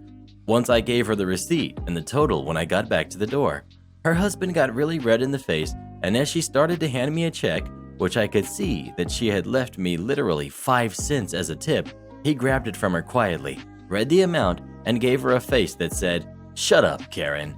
He then proceeded to hand me in cash the cost of the food and a $50 tip. She was silent as this happened and kept her head low, and one of the kids then said, "Wow, that is so much pizza, Mommy. Why did you have her take it all up? We could have helped. Like last time we had a party and we helped that old man." This statement got her really bugged out eyes, as I just smiled and thanked them both for ordering with our pizza place. As the door shut, you could see that her husband was glaring at her, and her eyes were the size of dinner plates. As I got to the car, I could hear the faint stern voice of the husband, which sounded like he was laying into her. When I got back to the restaurant, apparently the husband had called to apologize to the nice pregnant woman for his horrible wife's treatment, as she always gets nasty to pregnant women, as she had to adopt all of her kids. What a nice husband, dude. I hope she learns not to be such a jerk to ladies just because they are with child and she is unable to birth a child. I do respect her for adopting at least more than one kid, not to mention adopting even one. I got some much needed baby items with that $50 just despite her rudeness. Speaking of pizza, what's your favorite place to get pizza from? Please let us know. I could go for some Little Caesars right now. Karen is sick and tired of eating takeout. Karen gets arrested. This happened about 5 to 6 weeks ago, but I just heard the story firsthand yesterday. A fellow restaurant owner in my area was doing takeout/delivery right now. When restaurants in our state were told we could open up for dine-in at 25%, he decided, as did I and many others, to not open as it just wasn't worth it. All orders at his place, be it a delivery service or customer picking up a takeout order, was done outside. Nobody except employees were allowed inside. Orders were taken outside to the parking lot by an employee. This happened a few days after the 25% was announced. Enter Karen and her not Karen friend. They drive up and get out of the car. Employee is delivering a takeout order and sees Karen and Karen's friend. Tells them the restaurant is not open for dine-in. Karen is not happy. Proceeds to scream how sick and tired she is of eating takeout, and they will serve her and her friend now. Employee tells her that that is not going to happen. Karen kicks him in the leg. Employee manages to still get in front of her so she can't get in the door. Karen doubles down and stomps on his foot. The owner witnessed the initial kick and subsequent stomp, tells an employee to call 911 while he runs out to help the employee. Karen, not knowing the police are already being called, screams to her friend to call the cops. Karen's friend has done nothing. She is frozen in place in the middle of the parking lot, not believing what she's witnessing from Karen. Karen is still trying to get in the door, but can't as the employee she assaulted has fallen in front of the door. This would have been a good time for Karen and her friend to leave. Cop shows up, and Karen thinks he is there to order the owner to let her and her friend eat in. Oh, delusional Karen. Cop tells her he's there for a reported assault. Cop calls for an ambulance as a second cop shows up. Karen starts screaming that the employee is faking his injury as a third cop rolls up. Karen screams that she was the one assaulted by everyone within a quarter-mile radius. Typical Karen crap. Ambulance shows up and starts treating employee. Owner invites one of the officers inside. Meanwhile, outside, Karen demands to leave. Nope, not happening. She has to stay while this is being investigated. Owner has cameras inside and outside. Karen's tirade is all on camera, including the person who is getting his food delivered by the employee. He had his camera rolling and got audio of Karen in all her glory. When told she could not leave and was going to be arrested, Karen reacts by screaming and pinching the cop on the arm so hard he had a bruise. Karen's friend never moved during all of this. Owner said her eyes looked like tennis balls bugging out of her head. She was allowed to leave as she did nothing wrong. Employee had 2 broken toes. Yup, raging Karen stomped that hard. Karen was handcuffed, put in a police car, and taken to jail, screaming all the way how she would have everyone's badge. Again, typical Karen crap. All of this because she was sick and tired of eating takeout. One of the cops came by the restaurant the next day to ask about the employee. He told the owner how in the last month or so, there was an uptick in people getting arrested, banned from businesses, trespass orders, who have never been in trouble with the law, in the age group of approximately 55 to 70 years old. Yup, Karen, 58 years old, had never been arrested, no problems at all, will likely serve some time in jail as well as being sued by the employee. Their reasoning? They are frustrated over what's been going on. Speaking of takeout, what's your favorite place to get takeout from? Please let us know. She did nothing wrong. I'm sick of eating takeout too. Entitled mom and entitled kid put everyone in danger for a video. Hiya! So this happened exactly 5 hours ago from the time of this post. This was while we were on a hiking trip in my country. Usual moral of the story comes at the end, but this is genuinely important, so I will say it in the beginning. Always, always follow instructions on a hike, especially when crossing difficult terrain. Background. Hikes are usually divided into tiers based on a person's endurance, speed, and capabilities. However, this hike had one level due to a shortage of people and guides. So my best friend and I were asked to assist, given we are regulars and advanced hikers. Now, we were walking quite a distance on a narrow path that forced everyone into a single line.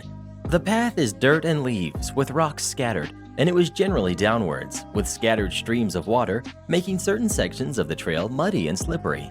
Not a big issue for most of us, but we had 2 unruly new people with us, entitled mom and entitled kid.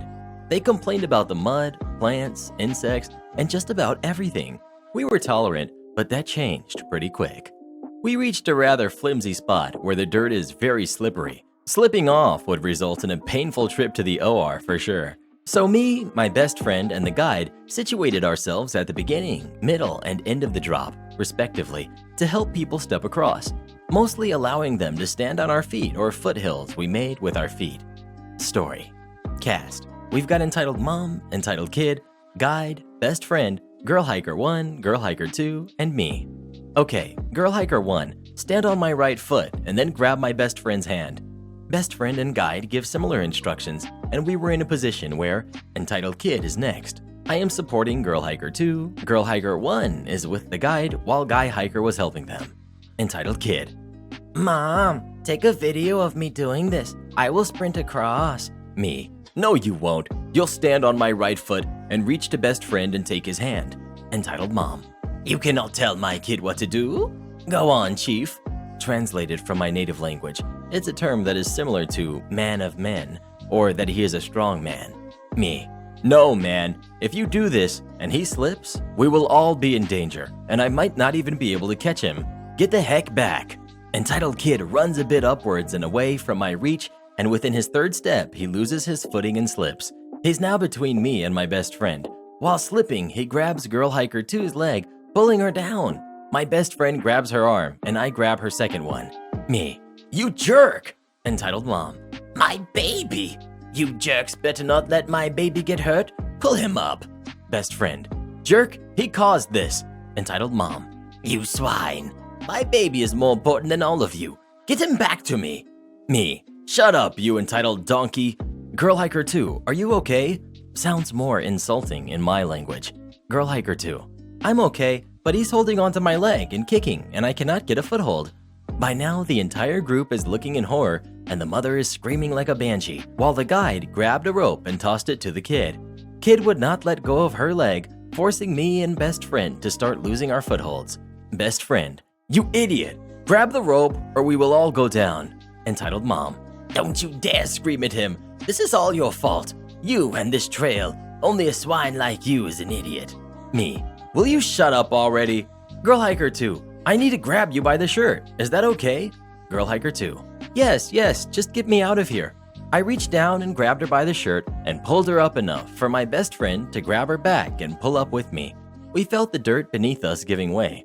The dirt was slipping into the kid's eyes as it was tumbling down onto him. He began to flail and scream, causing the mother to start screaming as well. Entitled mom. Do not worry, baby. Hold on. You idiots are hurting him. Me. Can you put a lid on it? Entitled mom. How dare a jerk like you and the swine next to you talk to me and my baby like that? The guide had moved himself a bit below my friend and I and had a strong foothold. The moment we pulled back up enough, he grabbed the entitled kid and pulled him off, allowing us to pull the Girl Hiker 2 out and back onto my best friend. I lost a lot of my footing and had to dig my hands into the dirt and spider move myself onto a different position. The entitled mom ran to the kid to check on him while yelling at all of us, calling us idiots and irresponsible. She kept threatening to sue, calling my friend swine and other words. Now, what she forgot and did not account for is that both me and my best friend's mom are with us, and they saw all of this go down. Best friend's sister even recorded everything. Surprise cast. We've got mom and best friend's mom. Mom, our kids saved your spoiled brat, so one more word out of you and it would. Best friend's mom shoves entitled mom into a tree trunk. Best friend's mom. How dare you call my kid swine after he saved your kid's life? You jerk. I have half a mind to throw you off this ledge. Say one more word about my kid. I dare you. Entitled mom and entitled kid visibly shrank as the entire group gathered around them yelling and blaming her and her kid for what they did. I and my best friend got to cleaning our boots and clothing from the dirt we had slipped in.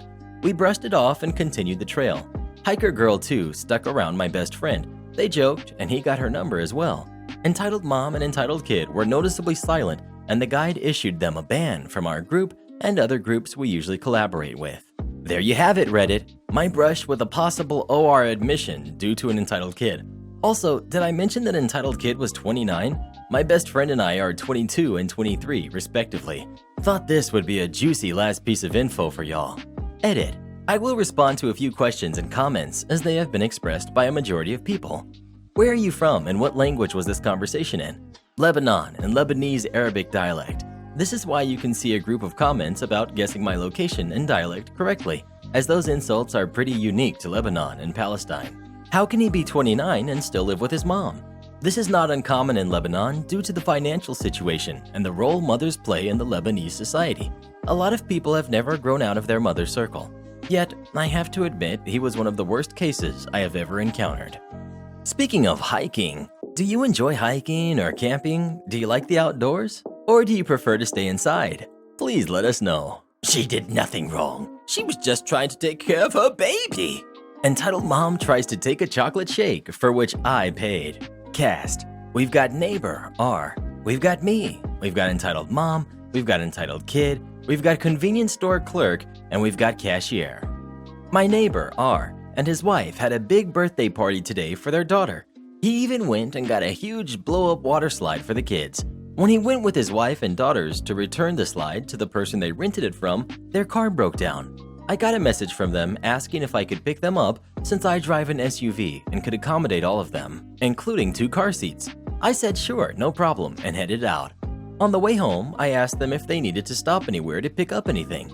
I needed cigs, so I told them it wouldn't be an issue if they needed me to stop off somewhere. R said he needed cigs too. I stopped at the local convenience store.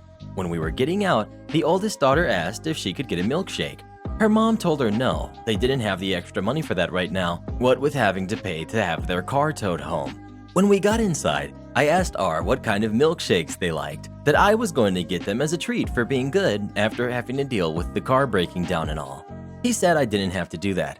I told him it wasn't a big deal, it was just a milkshake, and I wanted to do it.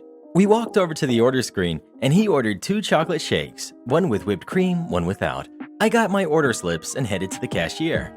Now at this store, you place the order, pay for the order, then pick up your food/beverage. Neighbor had already bought his cigs, so he waited there for the shakes while I went to pay. I chatted with the clerk, paid for my stuff, and turned back to the counter to get the shakes. And then it got weird. Neighbor: "Hey, what were those order numbers again?" Me: 106 and 108. Neighbor: "I thought so. Hey, that is my shake." This was directed to a kid who had grabbed the chocolate shake off the counter. Entitled kid: "My mom said I could have a chocolate shake, and this one is just sitting here. It's mine now." Me: That's not how it works, kid. Give me the shake. You didn't pay for it." Entitled kid, louder: "My mom said..." Entitled mom: "What are you doing? Why are you yelling at my son?" Me: "I paid for that shake. You didn't. I have the order slip. He can't just walk up and grab something off the counter like it's his." Entitled mom: "Well, I haven't ordered his yet, so just let him have that one. You can order another one for yourself." Muttering: "Like you really need it." Now peeps, I am a bit curvy, but I am in no way, shape, or form obese, and even if I was, you don't take someone's shake. Neighbor: "Oh crap." Me: "Excuse me? What the heck did you say?" Clerk: "Here is your second shake. Wait, where is the first one? Is something wrong?" This was said as she saw me staring down entitled mom. Me: "Lady, I have already paid for both of those shakes, and not that it is your business, but neither are for me. They're for his," pointing at my neighbor, "daughters. So your son can put that shake down and you can both walk away from me, or you are going to see what a chocolate shake enema feels like." Entitled mom, looking at the clerk: "She just threatened me. You need to call the cops. I can't believe she is trying to take away my son's shake." Clerk: "Lady, she ordered and paid for them, not you. And I didn't hear a threat. Did you?" Looks at the cashier. Cashier: "Nope." Entitled kid: "I want my shake." Entitled mom: "I'm going to call the cops on you for threatening me." Me: "Go ahead. And I am sure these awesome workers will also call them on you for theft of a milkshake. Last chance, lady. Either your kid puts the shake back on the counter, or you will be leaking chocolate syrup for days." Entitled mom grabs the shake from her son, slams it on the counter so hard it exploded all over the clerk and the counter. When she realized what she had done, she grabbed her son's arm and yanked him out of the door, running for her car. The poor clerk was covered in chocolate shake. The cashier went behind the counter to make a new shake, and the clerk left for the back to try and clean herself up. I felt so bad for the clerk, but the cashier said her shift was ending in less than 30 minutes, so she was going home shortly and could get a shower. I thanked them both for the shakes and for sticking up for me, and neighbor and I went out to the car. He told his wife the story, and she laughed so hard I thought she would fall out of the car. She had seen entitled mom and entitled kid running out of the store. Speaking of shakes, what's your favorite shake of all time? Please let us know. Hurry up and finish, Mr. Reddit, so we can go get some Frosties from Wendy's and dip the fries in them. Entitled mom tries to get me fired from a place I don't work. This is kind of an old story, but I still think about it from time to time. I was about 17 at the time, and a friend of mine, Mark, was helping to cater some renewal of vows thing. For whatever reason, the catering service just could not find people to work this. Mark was worried that he was going to have to do it on his own. He was only 16 at the time and had just started working this really stressful job. Well, Mark and my sister, Janice, were best friends, so Mark hit her up and asked if we would be willing to help him out. Neither of us had any idea what we were doing, but he seemed stressed, so we agreed. We showed up wearing nice enough clothing and got a fast rundown of how it was going to work. It seemed simple enough, but we realized pretty quickly that there was tension in the air. The little hour-long gig that they had been hired for was not little at all. There were way more people than the caterers had been notified of, and there was not enough food. Not only that, but the caterers had only been hired to prepare the food and switch it out whenever the buffet dishes were getting empty.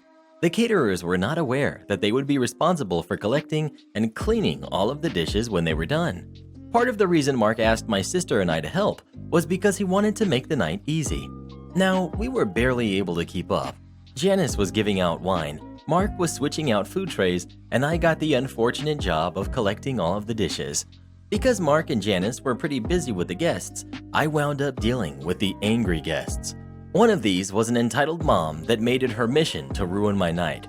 My memory is pretty fuzzy here, but it went a little something like this. Entitled mom: "Excuse me, there's no mac and cheese left for my boys." Me: "They might have run out." "What? How can that be? Who the heck takes all the mac and cheese before the kids can get any? Don't you have any more?" Me: "No, I'm afraid not." "Then make more." Now, I didn't technically work for this catering company, but I did know that they made most everything from scratch. The mac and cheese wasn't just a few boxes of Kraft tossed in a pot. I didn't want to make the bride and groom look bad by saying that they didn't order enough food, so I kind of just shrugged and said, "It's not that simple. Sorry." I started walking away with my big cart of dirty dishes. I was trying to clear off all of the dinner plates before dessert was served, but the entitled mom grabbed the front of my cart to stop me. Entitled mom: "Where's your boss? I've had it with your unprofessional behavior." Most people who know me know I have a very short fuse. I normally try to stay out of conflict because of it. Me: "Ma'am, I'm volunteering my time to help the catering company with this gig. You can try to get me in trouble or whatever, but it doesn't really matter to me." She did one of those pearl-clutching, offended-style gasps, and I, again, tried to move my cart past her. Well, since she couldn't stop me, she decided to try and push my cart over. You know, the one filled with several porcelain and glass dishes? I don't know how, but by the grace of God, I was able to jump around the cart and grab the falling side. A few dishes slipped past me and broke on the ground, but ultimately I had saved the majority. My heart was pounding in my ears, but this entitled mom just kept yelling about how her sweet son was going to starve because we didn't have any mac and cheese. I was mortified when I looked around and saw how much attention we had drawn. Eventually, the bride made her way over and instead of listening to what I had to say, berated me further. Apparently, entitled mom was her sister. Mark and Janice weren't having much luck keeping the peace either, and after the bride was finished yelling, Mark pulled me aside and informed me that we had been catering this event for 3 hours, which was way longer than we had been hired for. He decided to call his boss, who was upset, and told us to get the heck out of there. We dropped everything and decided to leave at that point. The bride chased us down and threatened to withhold payment, but Mark pretty much told her to pound sand. In the end, the catering company got their money from a mortified groom, and my sister and I were both given $20 for our patience. Last I heard, the bride and the groom had gotten a divorce. Good for him. Speaking of mac and cheese, do you like mac and cheese? Have you ever put hot sauce or bacon on it? Please let us know. My baby loves mac and cheese. Of course, I really do work here. Look how I'm dressed. Took my octogenarian mother shopping. Walked away from her for less than a minute, met a 30-ish-year-old Karen and her spawn. So I took my mom to get some groceries and stuff at Mr. Walton's department store. This just happened yesterday, Saturday. Being really nice out, I'm wearing an old and faded black t-shirt with denim coveralls that I cut the legs off for summer. Mom is in her 80s and has a rollator walker, so I push her cart and she walks beside me. I try to do the food items last so the cold stuff stays cold, but Mom insisted on starting on that side. Okay, I gave in and off we went. After the groceries were in the cart, Mom heads us over to electronics because I was telling her that hubby and I are debating buying all the Avengers movies versus getting a streaming service. Mom wanted to see the cost of the DVDs. This is where we met Karen and her spawn. I'm explaining DVD versus Blu-ray to Mom when Karen walks up and tells me that she needs my help next. Mom is sitting on her walker while we are talking. I politely told her I don't work here, I'm a customer. Then I point out an employee in a blue vest. Karen: no. You are obviously helping this old lady to buy a DVD player. I'm just telling you I am next. Me: sorry, but I really don't work here. I'm shopping with my parent. Karen: listen here, missy. I know you work here. Now, as soon as you are done with this old lady, I am next. One thing I forgot to mention, I have blue hair right now and had my hair up in 2 ponytails. I know I don't look like a kid, but I definitely don't look 50 either. I hate being called Missy, especially when the carbon-based life form is younger than me. If any of you have read other shopping trips I have posted, you know my mom is a very feisty Italian. Mom: listen, lady, open your ears. My daughter doesn't work here. Look how she's dressed. Karen: ma'am, please. I'm just asking this girl to serve me next. Spawn: Mom, she really doesn't work here. Look at her clothes and hair. Karen: just be quiet. You wanted a switch. We're going to get you a switch. If this girl doesn't show more respect, I'll make sure we get a discount. By this point, my mom is done. In Italian, she starts insulting this woman. My mom does not like being the center of attention, but man, if you annoy her, duck and run. Just duck and run. Sales staff finally makes it over to us since mom is getting louder the longer you let her go. Karen sees the employee and starts in on how rude I am and what a horrid employee I am, and I need to be disciplined for my attitude towards her. The employee looks at me, my mother, and Karen, and politely, in Italian, asks mom what happened. Mom calmly explains and refers to Karen as a mean name. I'm dying trying not to laugh. Karen has her say, and finally it's my turn, and I turn to Karen. Me: look, I don't know who your parents are, but sweetie, I could be your mother. You teaching your kid to act like this is unacceptable, especially right now with everything going on and places going out of business. I'm pretty sure you knew all along that I don't work here and were hoping to cause enough of a scene to get the acting manager to give you a massive discount. I'm here to tell you that that ain't happening today. Not here, not in this store. You think that just because I'm dressed in old frayed clothing, you can pull a stunt like this? Then tell staff that I accosted you and I caused all the drama? Guess again, child. On top of your bad behavior towards me, you have caused my mother to get upset. I'm so tempted right now to call the cops and have you charged with harassment. Karen left. Mom and I finished shopping and left. In the car, Mom says, I guess you're a little stressed today, huh? Oh my God, that was the understatement of the year. Edit. Just saw a comment pop up, then disappear. Yes, some people do post and make up stories in order to get karma points. I do not. I don't post much, and I'm not doing this for karma points. High school was over 30 years ago. I don't need to be part of the popular crowd. So if you're going to make comments to that effect, please go look for the truly obvious fake stories. Edit 2. Spanish and Italian are both Latin-based languages, and unless you want to go tell my mother that you think her Italian is incorrect, please don't bother trying to correct mine in this post as I am repeating her choice of words. Speaking of Walmart, do you enjoy shopping at Walmart or do you hate it? Please let us know. I love Walmart, and I love harassing the people there. Entitled father demands I let his kids play with my extremely dangerous dog. So, a little context. I used to walk dogs for people. Now, my friend had a dog, but she was extremely aggressive to just about everything, and so they never walked her.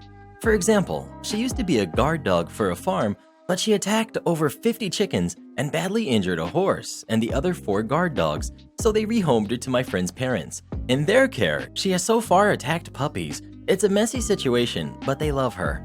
Anyway, her hips were getting pretty bad because she wasn't getting any exercise due to her behavior. She was shut away in a single room a lot of the time. So I put my big boy boots on and asked if I could try and train her. After she trusted me and listened to me some, I asked if I could start walking her. They agreed. So we've got me, my friend, Daisy the dog, entitled father and his 3 kids, all under 10, youngest was the only male, and my friend's dad, Bill. Fast forward 6 months. Now she wears a bright red harness that says dangerous dog and a muzzle. She's a very pretty dog, large, white, and fluffy. Kids often try and come near her, but when she starts snarling and lunging, they tend to back off. I try and walk in deserted areas, but you know, they live in the middle of a busy town. It's sort of impossible. So this day, we were walking the path. I hear from behind me something along the lines of, "Look, a puppy." So I'm already pretty upset because I don't want to deal with angry parents. We start speeding up, but so do the kids. One of the girls runs straight at us and grabs her tail. She goes ballistic, completely jumping off the ground, lunging, snarling, barking, baring her teeth, the whole lot. Now this father walks up, smiling. This dog is trying to rip her face off, and he's laughing about it. I'm trying to control Daisy, so my friend takes control mostly. I was busy, but the gist of it was, My friend asked the man to continue walking with his kids so the situation could be handled, and he was sorry for her behavior. Pretty simple, right? The father, for whatever reason, starts asking questions about her, directed at me. Stupid things like, what's her breed? How old is she? What's her name? Etc. Then he has the nerve to ask if she's good with kids. I was getting angry myself, which was a bad idea because then Daisy was getting further riled up.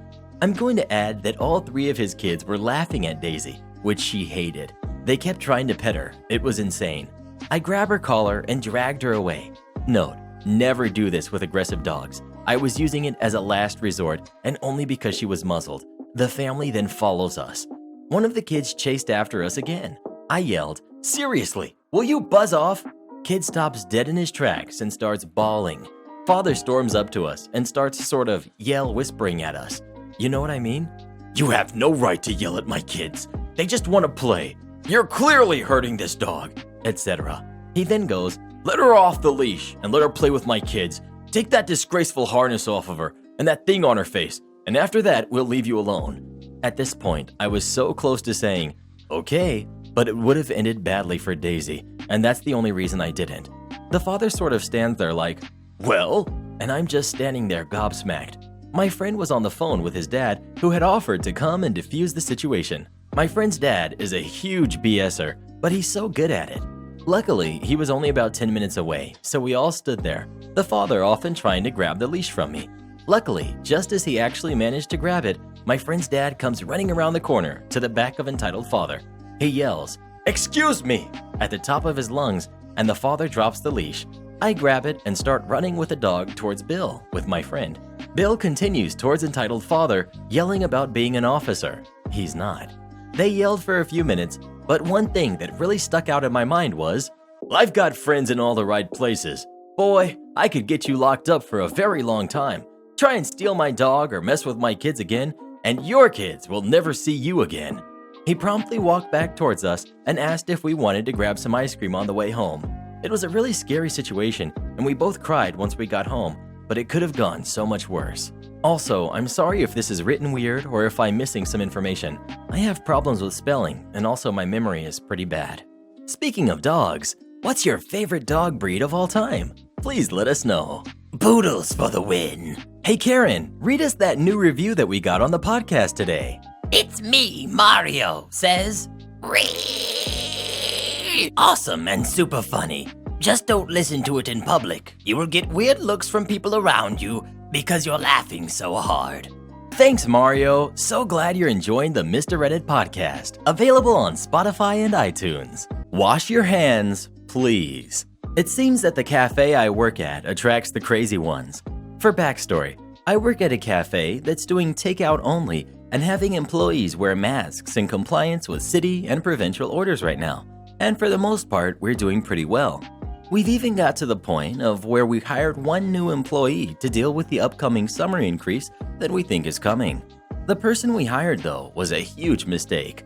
We live in an area where it's just where the wealthier and normal areas of the city meet, so we see a lot of both kinds of people in here. It just so turns out that this 16-year-old new employee fell within the wealthier side. As usual, we've got entitled kid, entitled mom, me, and we've got the manager. We start our story off on entitled kid's first day in after his telephone interview. I'm in the front getting ready to work and ready to train him when entitled kid comes out into the front espresso bar rather quick and wearing his mask improperly with his nose not covered and his upper lip basically hanging out. Me. First, you need to fix your mask. And second, did you wash your hands? Entitled kid checking his phone. I washed my hands at home. Me. Okay, the rules here, even if this wasn't going on right now, are that you need to wash your hands before starting work. And put your phone away. No phones while you're up front. Entitled kid looking up from his phone. Huh? Me. Go wash your hands and fix your mask. Entitled kid giving me the evil eye. No, I washed my hands at home. What, do you think I'm sick? Me, pointing to the health authority sign. Just wash your hands, please. Entitled kid. I washed them at home. Why am I gonna do it again? Me, cleaning parts of an espresso machine. Entitled kid, you need to wash your hands and wear your mask properly, over your mouth and nose. At that point, entitled kid grumbles and trudges over to the hand wash sink. Out of the corner of my eye, I see him just wet his hands, shake them dry, and come back. Manager seemed to see much more than that. Manager, speaking in her patented mom voice, "Wash your hands properly, please. Water and soap for 20 seconds. Entitled kid, Forget you. Manager, dropping all politeness, "You're fired." Entitled kid, wide-eyed and shocked. What? Manager, "You're fired. Return your apron, please, and get out." Entitled kid, now angry. What? 'Cause I won't waste soap and water? Manager, frustrated herself. "Because you're being disrespectful, not only to me, but to other employees. I'm not going to tolerate." Entitled kid, "Seriously? You're gonna be that guy?" Manager, "Yes, I am. Now get out." Entitled kid threw his apron on the ground and stormed out, but not before giving everyone the finger and yelling at the manager and promising we'd be hearing from him. Later that day, we got an angry phone call from his mother. I was lucky enough to be in the office when the call came in, and manager was nice enough to put it on speakerphone. It starts midway through the call below. Entitled mom, So, you better have a good reason for firing entitled kid without giving him a reason. Manager, "I did. Did he tell you?" Entitled mom, Yes, he did, but I don't accept it. Manager, "Uh-huh." Entitled mom, silent for a few seconds before speaking. Well? Manager, "What did he tell you?" That you fired him for not washing his hands. Manager, "He was also highly disrespectful towards me and the barista trying to train him, and he called me a name on the way out in front of a group of customers." So what? I am not about to tolerate that kind of thing in my cafe.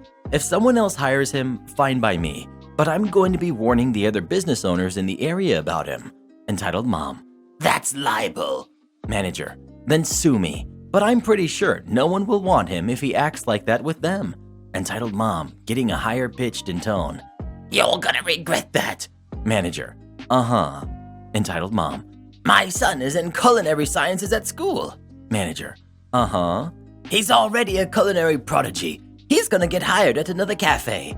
Not after they hear. And that cafe is gonna drive you out of business. Manager, "Okay." Entitled mom, silent for a few seconds.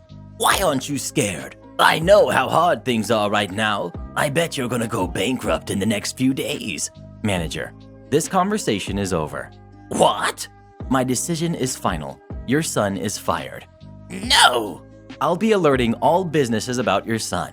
No, you will not. You... At that point, manager reached over and just hung up without saying anything else. We disconnected the phone for the rest of the day, and while we haven't heard anything directly from entitled mom or entitled kid, other businesses have been alerted, and we've already heard that entitled kid has tried to apply at other places, and none of them have hired him on manager's advice. Have you ever been fired from a job? Or have you ever quit a job on the spot? Please let us know. Firing people is one of my favorite pastimes. Must find the reservation? Okay. Last week, me and my friend went out to eat for the first time in 3 months. There was a short line before being seated, just one other couple before us. The man insisted that he had a reservation, but the waitress couldn't find his name in her tablet and immediately got loud and angry. The waitress suggested that maybe the man had called the wrong number because there's another restaurant 50 kilometers from here with the same name, and sometimes people mix up the two of them when doing a Google search. She was very polite and calm about it, but the man got even angrier and accused her of trying to shift the blame, said she couldn't do her job, blah blah. The waitress tried to say that they still had some open tables, and if he could wait a moment, she would go and check. But the man kept speaking loudly over her and saying that she must find his reservation. So eventually, the waitress called the owner, and the owner took the man and his companion to one side so they wouldn't block the line while she tried to figure out what was going on. Now, me and my friend didn't have a reservation either, because I'm a total scatterbrain and I forget to call ahead. I told the waitress as much and asked if there was any chance they'd be able to fit us in. She told me not to worry, there were still tables available and we were seated within a minute.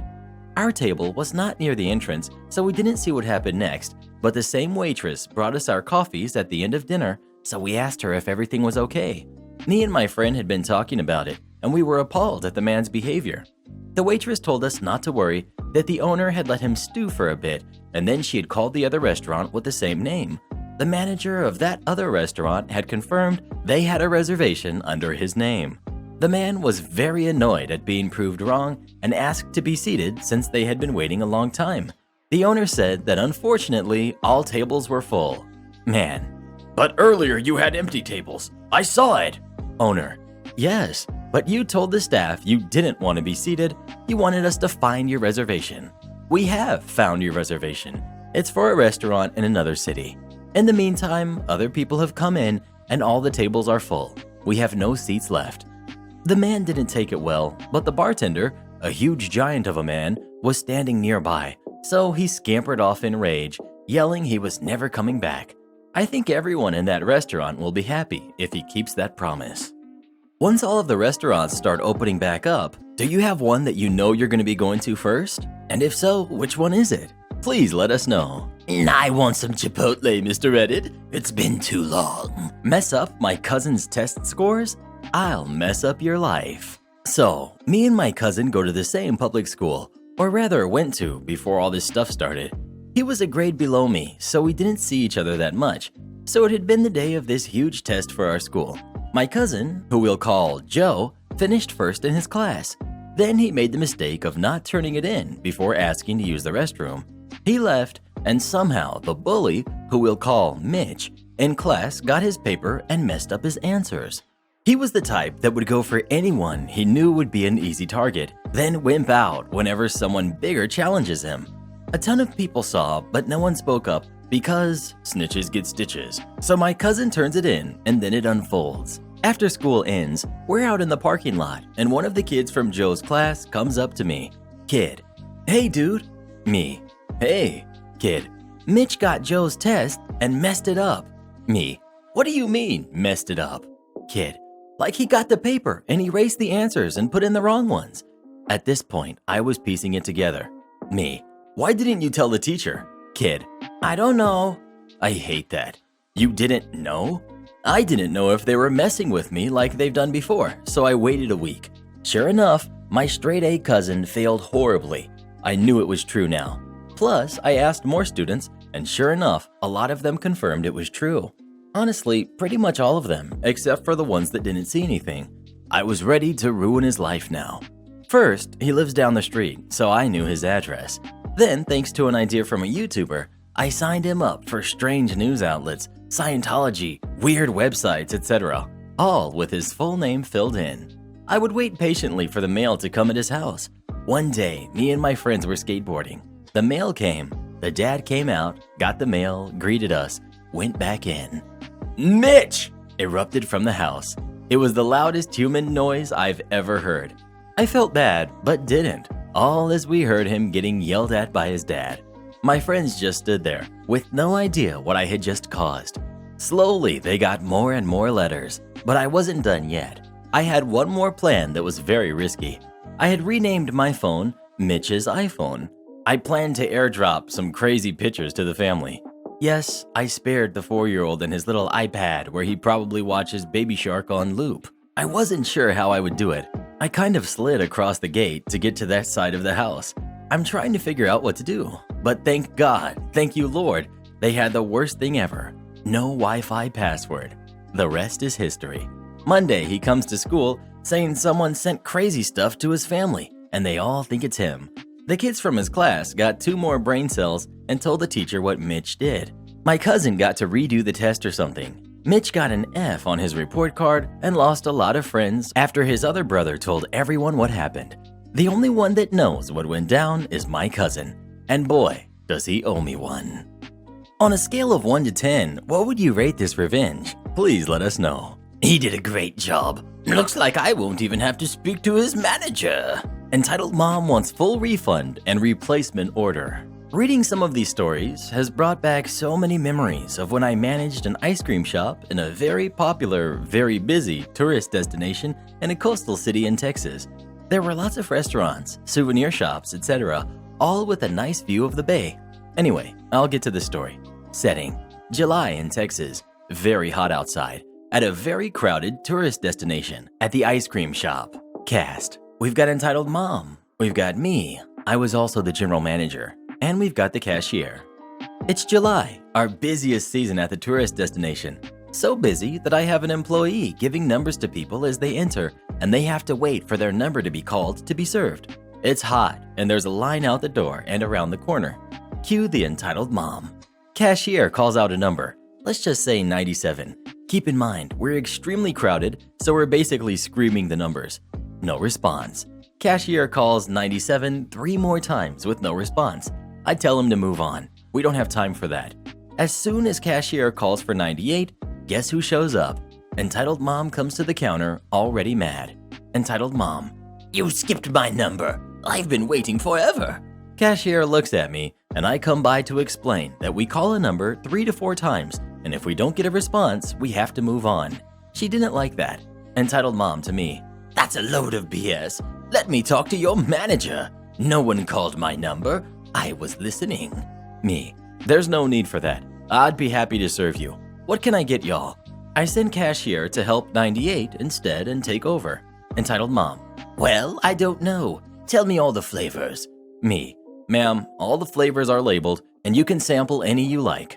Entitled mom takes her time looking through all the flavors while giving me dirty looks and mumbling stuff to her husband and kids. After probably a dozen samples, the family orders and I explain the sizing, the cones, bowls, mix-ins, etc.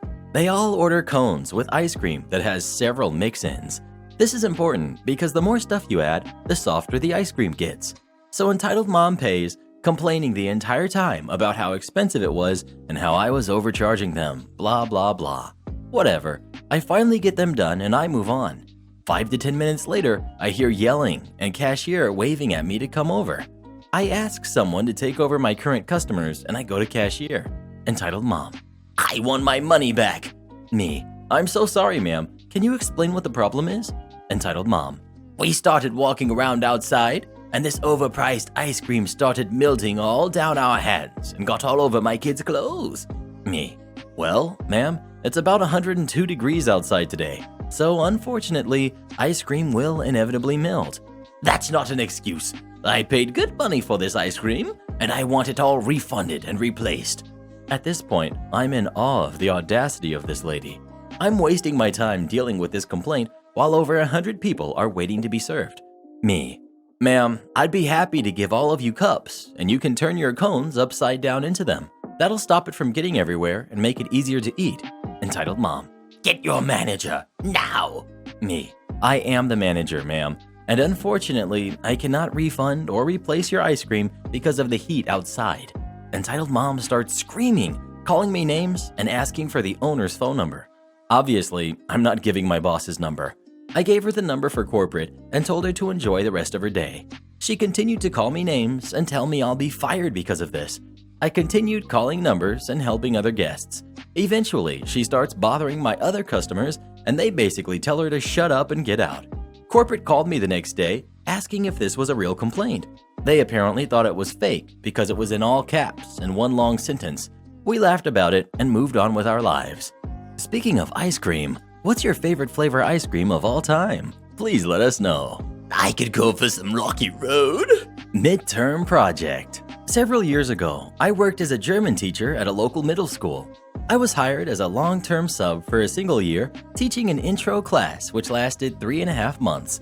Around the halfway point of each trimester, the students were supposed to be given some sort of midterm, but because I didn't like giving paper tests, I instead had them do a project. Look up one item in a German dictionary for each of the 12 colors we had just finished learning in class and make a small picture book with 12 pages, and I even went out of my way to cut paper and staple it together to make books for everyone. I had kids drawing their own pictures, printing them out from Google, handing them in early because they did them so quickly, and even competing to see who could come up with the weirdest objects. It was a fun assignment, an easy A, and very informative for the kids, the perfect school project. However, one girl didn't hand her assignment in. I asked her about it, and she swore she handed it in, but I didn't have it in my inbox. I searched everywhere, but couldn't find it, so I knew I didn't misplace it. Her mother emails me the next day and demands to know where the project is. I explained to her that I never received it, and therefore couldn't give her a grade until I received it. I explained the grading policy was to lose 10% for every class day that the assignment wasn't handed in. class met every other day, and that she could hand it in late if she wanted to. The mother insisted I was lying and went to my principal about it. The principal asked me to explain the assignment to him, then rolled his eyes and apologized, saying the girl's mother pulled the same thing with a project the previous year in another class, and that the kid was never held accountable for anything. I explained the grading policy to him as established by my department, and he tells me to just keep reminding the girl of the assignment, and eventually called the mother and told her, once again, that this is our grading policy and that we can't make an exception. Her response? But my daughter worked hard on the project. She works hard in class. She deserves an A. I had to laugh to myself. I had almost 24 kids in that class who deserved A's. They deserved A's because they earned A's for handing in A-level work. It's been a few weeks and I still don't have the book in my hands, and now I'm more or less forced to give the girl a 0. Between when the project was assigned and the next incident, I gave the girl at least 3 blank books, none of which were handed in. The very same day I enter the 0 in the grade book, though, I get called back into the principal's office because apparently the mother had called the superintendent. He said, "Just so she stops wasting the superintendent's time, can you just make an exception to the grading policy?" I sigh and agree to do so, and he responds, "When she hands in the assignment, give her whatever grade you think she really deserves, other than a 0. I nod and leave the office. I send the mother an email with our ultimatum. She has until the last day of class to hand in the assignment. If it's 100% correct, I'll give her full credit, which is obviously more than fair, considering we're a good 15 class meetings past the project due date. On the very last day of school, I get the project. It's only half done. I enter a grade of 50 in the grade book, and within seconds, I get an angry email from the mother that is CC'd to the principal, the superintendent, and several other people whose names I don't even recognize. I responded with a screenshot of the previous email I sent her with our terms, shut down my laptop, and handed it in to the IT office. On my way out the door, the principal actually thanks me for everything I did and says, "She's going to try to get you fired for this, you know." We share a laugh, and I leave the building for the last time. You can't get someone fired who doesn't work there after all. How do you feel about the principal caving to the Karen? Do you think it was right that because she called the superintendent, he gave her what she wanted? Please let us know. When a Karen makes enough phone calls, we can get anything we want. Motorcycle cowboys. Finally experienced my own entitled mom and entitled kids in the wild. Honestly, before this, I always thought the stories here might be a little bit made up. I mean, no offense to any OPs, I just couldn't fathom people actually acting the way that they're portrayed here. So I was deeply involved in a home improvement project, one that required me to turn both the power and the water off. I'm laid off right now due to what's going on, but my wife is still working. The plan was that I would accomplish my task when she was at work and have everything buttoned back up by the time she got home. Things are going good until I realized I needed a few odds and sods, and a run to the local hardware store 20 minutes from my house was in order. As the required items were small and it was a sunny day, I rode my motorcycle. Got there, got my stuff, came out to leave, found a mother and presumably twin boys standing next to my bike. I think they were twins, same size, same shape, matching outfits, dressed like cowboys, hats and holsters, right down to little mini cowboy boots. I suppressed a smirk at their outfits. I've been riding for about 35 years, so I know motorcycles often garner attention, often from kids, and as an avid enthusiast, I promote the sport. After all, it was a similar interaction when I was little that fueled my lifelong passion for riding. That being said, I have minimal patience for small, carbon-based life forms under the age of, say, 35. The one kid is yelling, "Motorbike!" The other kid is making vroom vroom sounds. Entitled mom says that her sons like motorcycles. I politely acknowledge this, put my purchases in my saddlebags, and start putting my helmet on. Sensing that I'm leaving, they start saying they want to sit on it, and both start trying to climb on it, coming dangerously close to the header and exhaust pipes, which I know will be very hot. I step closer and say, "Whoa, whoa, whoa." Entitled mom goes 0 to 100 in a nanosecond and screams at me for talking to her kids that way. No one talks to her kids like that. No one says no to them, obviously. I literally said just those 3 words. You'd think a cowboy would understand. Whoa. Entitled mom says that he just wants to sit on it and lifts one of them up to hoist him aboard. He doesn't know what to do with his feet, and he kicks his hard-soled cowboy boots onto my gas tank. Once aboard, the other one screams he wants to ride too. and entitled mom hefts him aboard. He also does a tap dance on my paint job. Now, if you are not part of the motorcycle community, you may not understand, but there is etiquette, that you don't sit on someone else's motorcycle without their permission. It's sort of like if you were in a parking lot and you like someone's car and you want to sit in the front seat. You wouldn't do that without asking, but I'm willing to let that go because we have two excited kids on our hands. So both cowboys are now on my bike, and they are twisting things and kicking things and just being little jerks. However, I'm on a schedule. Remember, my house is sitting there with no power and no water, and my wife is due home in 2 hours. So after a suitably generous time letting these two little jerks play around, I tell entitled mom that I have to leave. Both cowboys immediately pitch a fit, saying they want to go for a ride. Entitled mom tells me to take them for a little ride around the parking lot. 2 problems. My motorcycle only really has 1 seat, although it does have a luggage rack behind the seat that I suppose could carry a small human in a pinch. I also only have my own helmet, so thrill rides are definitely out. I tell entitled mom this, and she says, "Oh, it'll be okay. Just do it right now." I refuse and ask her to remove her kids immediately. She threatens to get the manager of the hardware store. I say, go ahead. What the heck is he gonna do? I reiterate the fact that I want her to remove her kids from my motorcycle immediately. Now she threatens to call the cops, to which I think, go ahead. What the heck are they going to do? Seeing no immediate action from her, I stepped forward and grabbed the first little cowboy, meaning to lift him off of my bike. Entitled mom simply shrieks at me to unhand her kid. She actually used the word unhand, made me laugh out loud. I said fine, but take them off immediately as I have to leave. She finally did so, and I hopped on and started the engine, which I admit is quite loud. Both little cowboys immediately covered their ears and started crying. These little jerks wanted to go for a ride and don't like loud pipes? I took off, came home, finished my project, getting the power and water on literally 5 minutes before my wife arrived.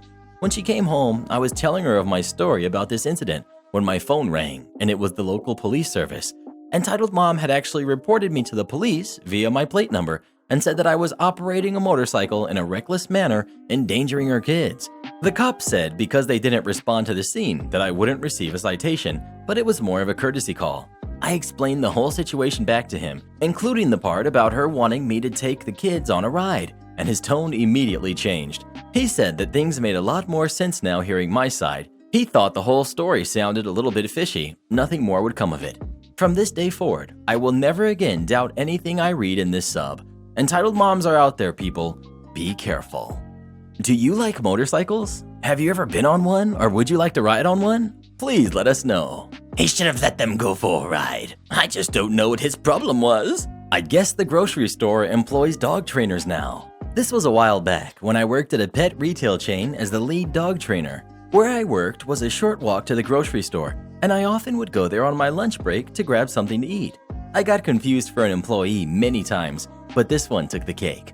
Cast. We've got me, we've got Karen, and Karen's 3 friends. It was a pretty nice summer day, and I was feeling pretty great as I had crushed it in dog training sales earlier that day and the sun was shining. I was still wearing my gray athletic shirt with the huge white letters on the front and back that said dog trainer, as well as having a large blue bait bag, pouch for holding dog treats and other kit, on my belt.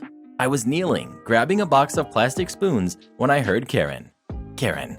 "Hey, excuse me, look at me." Me glances over and looks away, as I'm sure they mean someone else. Karen guffaws at her friends. "No wonder these people don't make a living wage.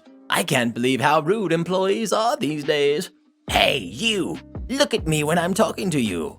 Me, taken aback by the gall of this lady. I stand up and turn around. "Finally, you were in your own little world there, huh? Next time you need to ask the customer if they want any assistance before they have to try to get your attention. It's very incredibly rude." Turns to the gaggle of Karens behind her for pats and reassurance. "We need you to get us X brand of bread and Y brand of ice cream. Oh, and show us where the chips are. We're in a hurry." Me. I'm sorry, I actually don't work here, but gesturing to an employee nearby. They do and can probably help you. I start turning to walk away. Karen. Excuse me? You are right here. You should help. Stop trying to make other people do your job. Now find our stuff before we get your manager. Karen's friends start exchanging looks and definitely notice my shirt. Me, ma'am, I don't work here. I'm on my break trying to grab a few things myself. I'm sorry, but I can't help you. Karen, Even if you're on break, you still need to help customers. That's your job. Karen's friends try to gently get her attention, whispering that they don't think the grocery store employs dog trainers. Karen completely ignores them and continues her tirade. I can't believe how disrespectful you are. You can't even do your job. I bet you didn't even graduate high school with this attitude. Me, lady, for the last time, I do not work here. If you try to read the 2 words on my shirt, you'd notice that it says I'm a dog trainer. Dealing with dogs is my job, so unless you're going to start paying me, I have better things to do. I walk away and overhear Karen's friends trying to calm her down and also holding back laughs because they tried to warn her. I finished grabbing my items and hightailed it back to work. Never saw that Karen again, and I'm still waiting for another rude interaction so I can use that line again. All because I asked for ID. So this happened yesterday. I work the tills at a DIY store in the UK, and there are a few items that our government has deemed dangerous for under 18s to purchase. Some are reasonable, but there are a few that you wouldn't think you'd need to be 18 for. In the UK, we have a Challenge 25 rule. If the customer looks under 25, you have to ID them for certain items to make sure they're over 18. It's to ensure the customer is definitely over 18, and if you don't, the till operator selling the item could face some jail time and get fined. Not worth it. So this lovely gentleman comes to my till with some wallpaper and adhesive, the latter item being the Challenge 25 item. So I scan the item and it pops up on my till to ask for ID. I look at the customer who looks young, but not sure if 25 or not, so I ask for ID. Well, I might as well have told him that I hurt his dog or something. He just gradually gets angrier and angrier. He yells all sorts. I'm 28. I'm just trying to do my house up. This is stupid, etc. He even calls someone and screams down the phone that he needs them to come buy the adhesive. I was amazed. I was looking at the other till operators like, what the heck? And even the other customers were stunned.